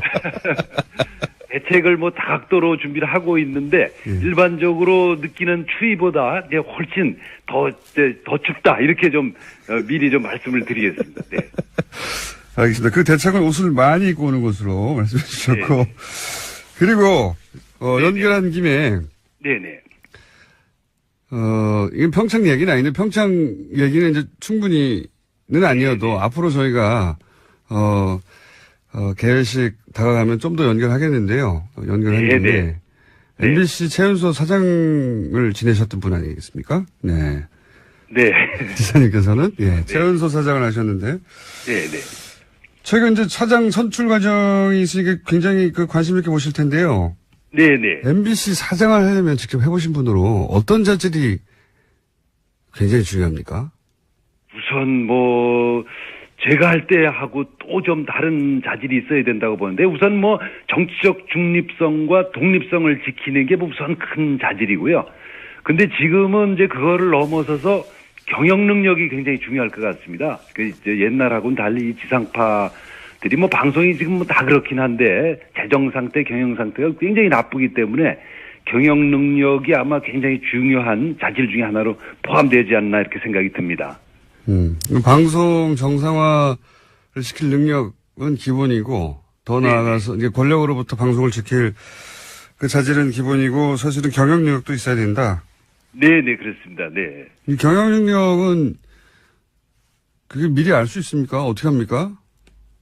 그 경영 능력이라는 것은 이제 방송의 독립성을 지키는 능력하고는 좀 다른데, 예를 들어 그렇죠. 방송의 경영의 가장 수입원이 되는 게 이제 드라마가 되겠습니다. 드라마. 예, 광고인데요. 광고를 제일 많이 붙이는 게 이제 드라마죠.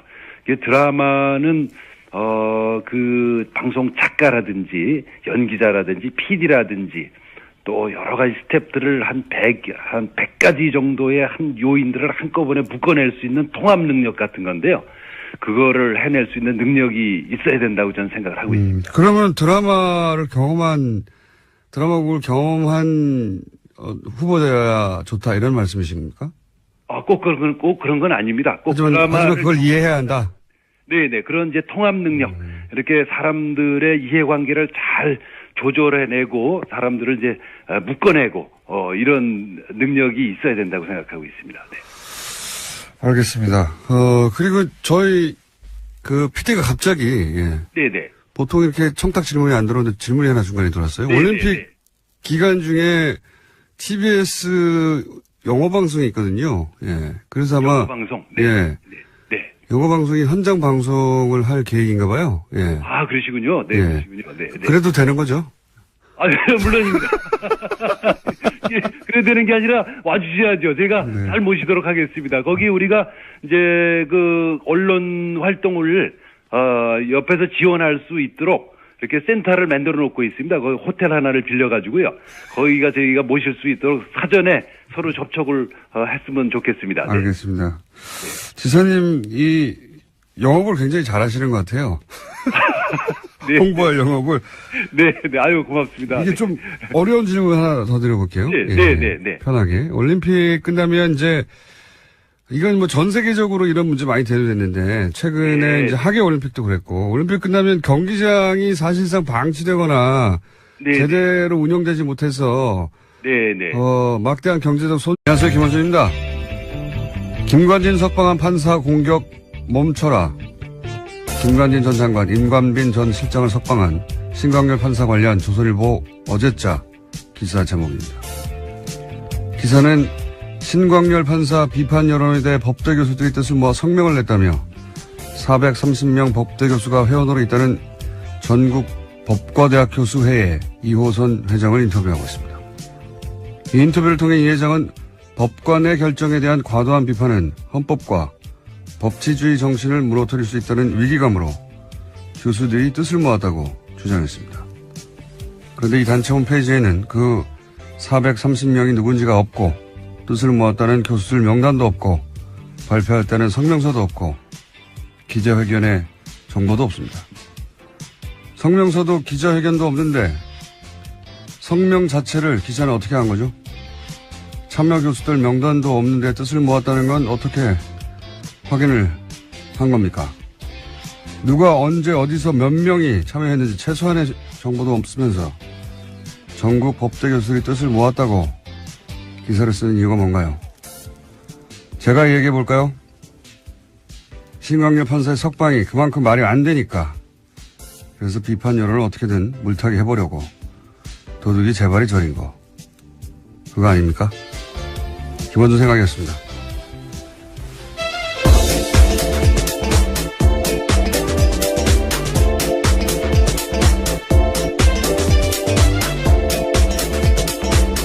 시사인의 김은지입니다. 네. 오늘 첫 뉴스는 다 이제 북한 미사일로 모든 매체가 도배가 됐겠지만 저는 아닙니다. 저는 어제 이어서 이 전국 법과대학 교수회의 이야기를 좀 더 해야 되겠어요. 예. 어제 좀 이 단체가 어떤 단체인지 조사 좀 해보셨어요? 네, 어제 홈페이지가 다운되어 있어서요. 접속이 안 됐습니다. 계속해서. 이제 접속자가 아마도 폭주해가지고, 예, 확인해 보려고 하는데, 홈페이지가 안 열린 걸로, 예. 근데 이제 폭주하기 전에 저는 다 봤거든요. 이미. 봤는데, 원래는 전국 법과 대학 교수, 회의가 아니라, 명칭이 달랐는데 이게 명칭이 변경됐어요, 작년에. 그리고 작년 2월에 사단법인화 되고, 이제 현 회장이 현출됐어요. 어제 말씀드렸듯이 알림마당 공지는 한 6개. 자료도 한 10여 개 수준. 예. 거의 회장님 혼자 운영하는 홈페이지 아닌가. 그 정도 수준이었는데, 사무실도 본인 연구실이나 그 옆방인 것 같고요. 예. 앞으로 이제 서명했다는 명단이 혹시라도 나오면 일일이 다 확인해 볼 생각입니다. 근데 제가 이제 이 뉴스에 관심을 가진 이유가 뭐냐면 저는 이런 뉴스에 관심이 많아요. 이 프로세스를 보면 이 성명 자체는 사실은 정체불명이에요. 예. 누가 참여했고 언제 참여했고 몇 명이 그리고 뭐 어떤 내용으로 어디서 기자회견을 했고 뭐 이게 없어요. 아무것도 없는데도 연합뉴스라고 하는 우리나라 최대 통신사 브랜드가 이걸 기사화하지 않습니까? 그러면서 권위를 가져요. 그렇지 않습니까? 그리고 나서 포털 메인에 하루 종일 걸어둬요. 이렇게 되면 어떤 개인이나 혹은 일부 주장이 이런 프로세스를 거치면서 권위가 부여돼서 전 국민을 상대로 여론전을 할 수 있게 되는 거 아닙니까?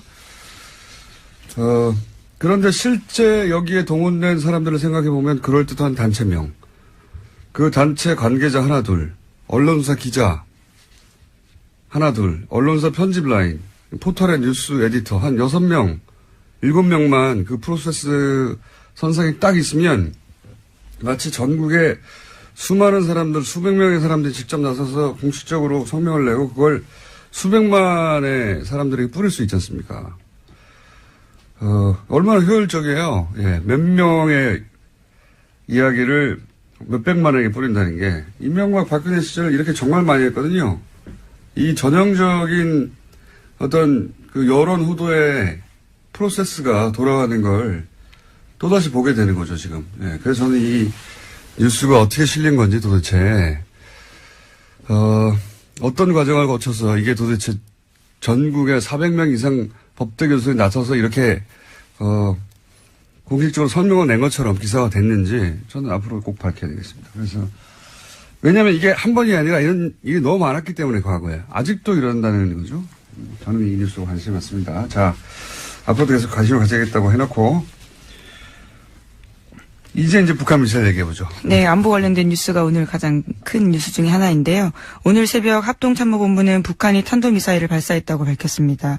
오늘 오전 3시 17분 정도 평안남도 평성 일대에서 동해상으로 탄도미사일 한 발을 발사했다라는 건데요. 합참에 따르면 군은 오전 3시 23분에 북한의 탄도미사일 도발에 대응했습니다.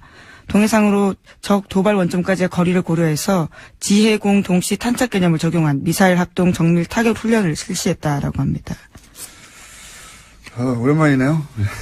네, 75일 만입니다. 예. 지난 9월 15일 날 중장기 거리 미사일 쏘았습니다. 제가 여기서 주목하는 거는 시간대가 이제 새벽 3시.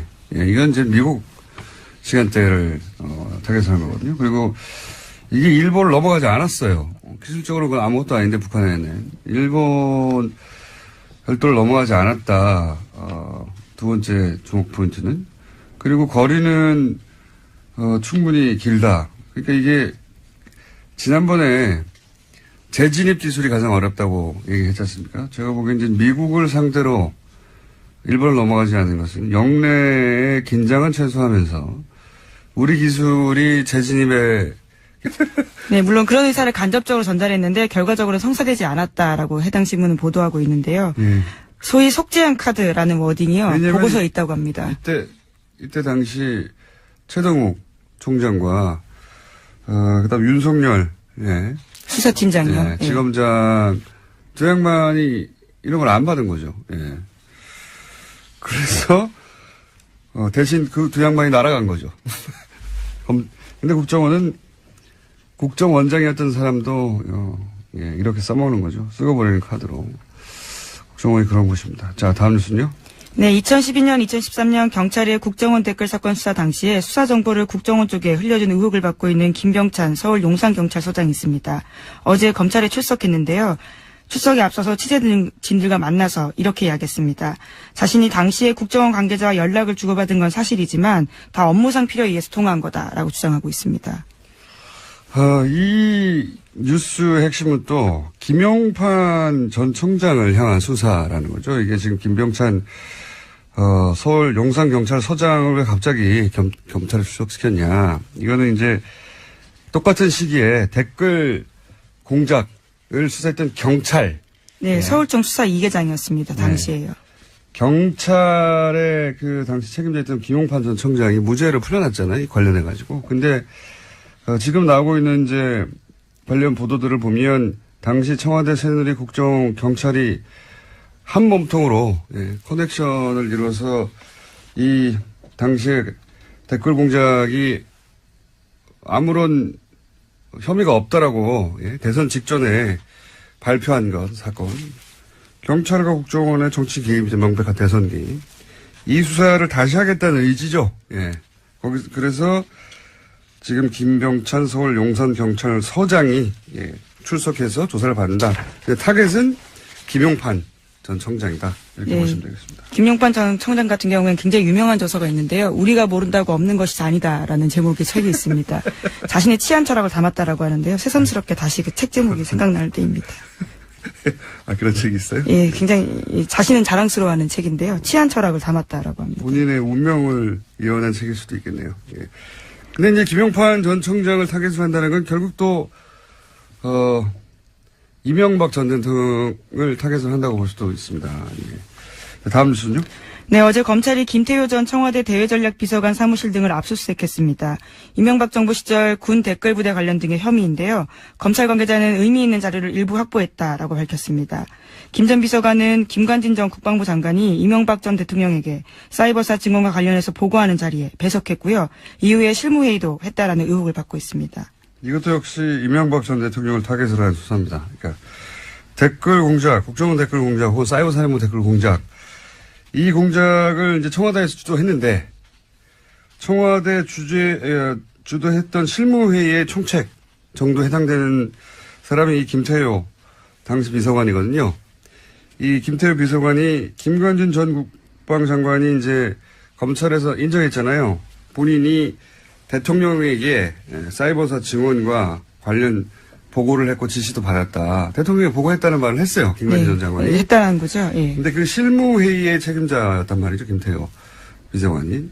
그러니까 지금 김관진, 임관빈 석방되니까 아예 다이렉트로 김태효 비서관 쪽으로 타겟을 바꾼 겁니다. 현재.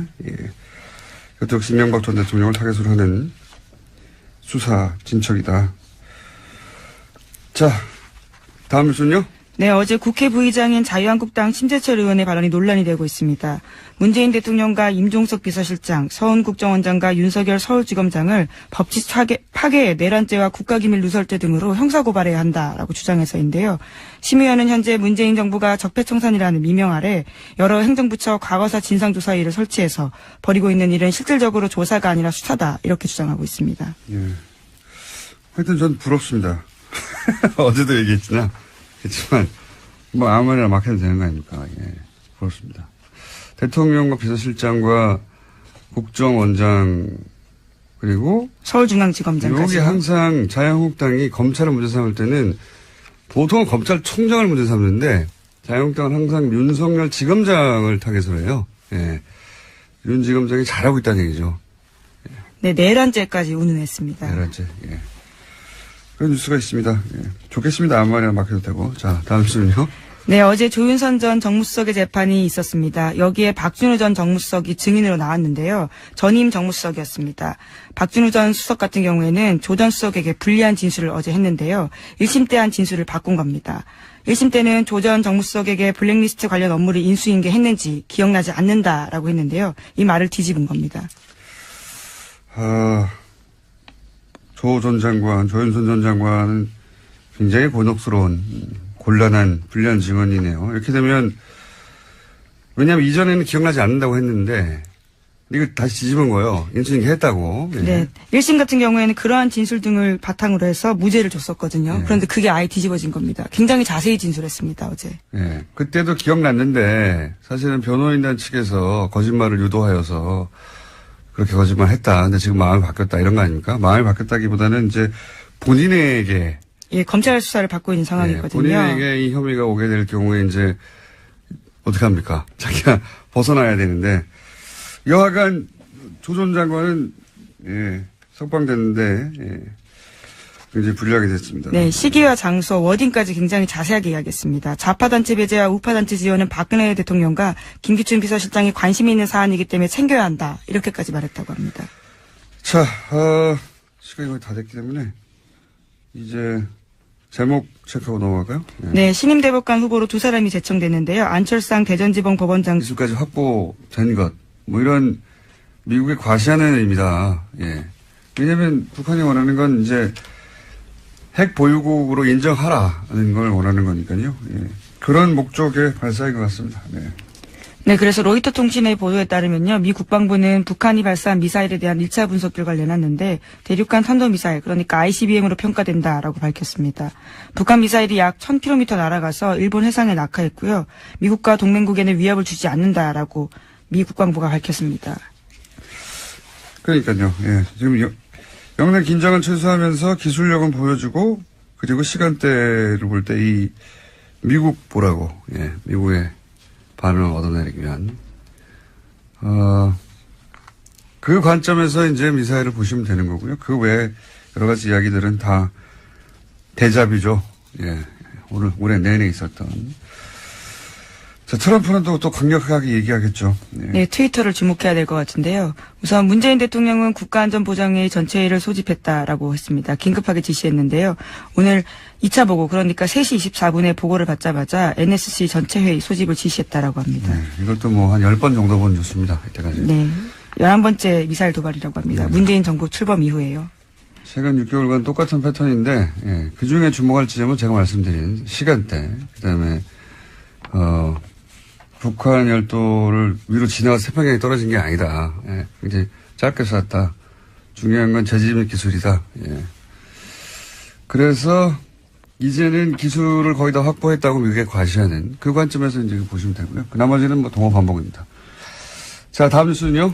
네, 최윤수 전 국정원 2차장 있습니다. 우병우 전 수석의 절친이라고 알려져 있는 인물인데요. 지난 26일에 검찰 조사를 받았는데 여기서 한 내용들이 일부 보도가 됐습니다. 최윤수 전 국정원 2차장이 추명호 전 국정원 국장의 우병우 전 민정수석 비선복을 알았다라고 인정했다라는 보도인데요. 오늘 아침 경향신문이 보도했습니다.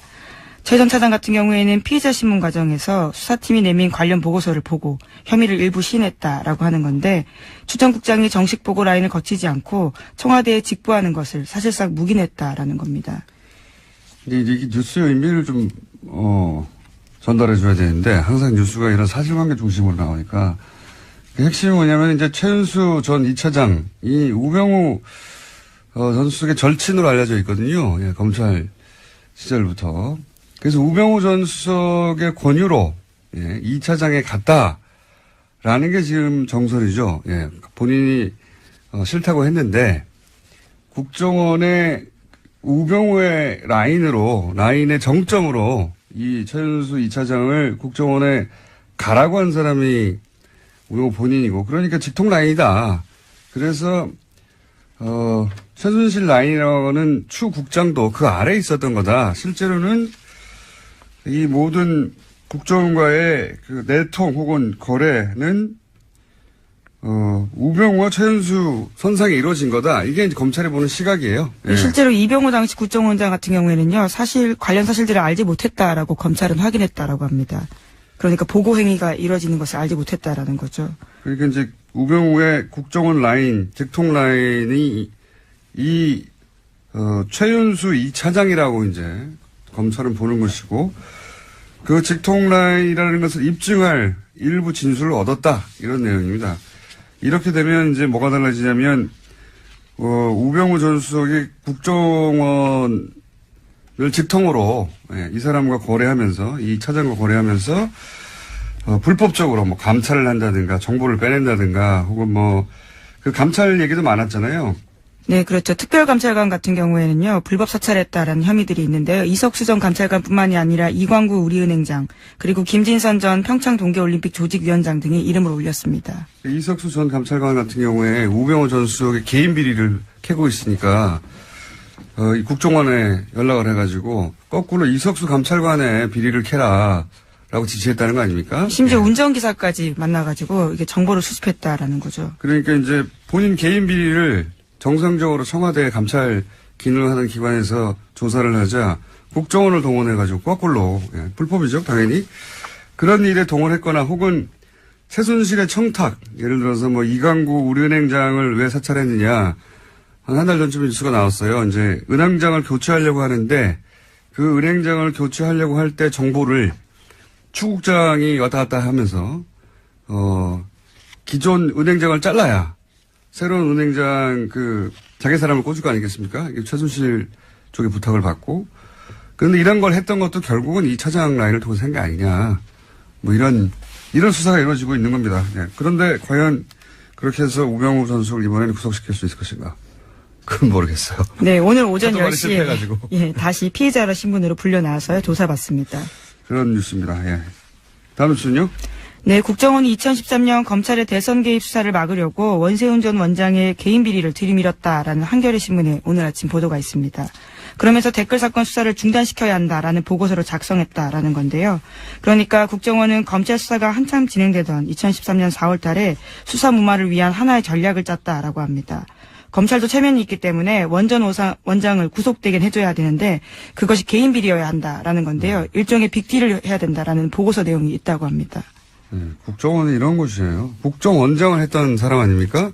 그 사람인데도 국정원이 살려고, 그러니까 국정원 댓글 수사는 하지 말고, 그래서 이제 검찰이 이렇게 나섰는데, 뭐 먹을 건 줘야 되지 않냐. 그러니까 개인 비리로 잡아가라. 이런 딜을 국정원이 기획해서, 그러니까 국정원장, 예를 들어서 개인 비리들 캐고 있던 걸 가지고 이거 줄 테니까 국정원이 관여된 댓글 공작은 놔주고 검찰에게 그냥 개인 비리로 구속시켜라. 그럼 니네 면도 살고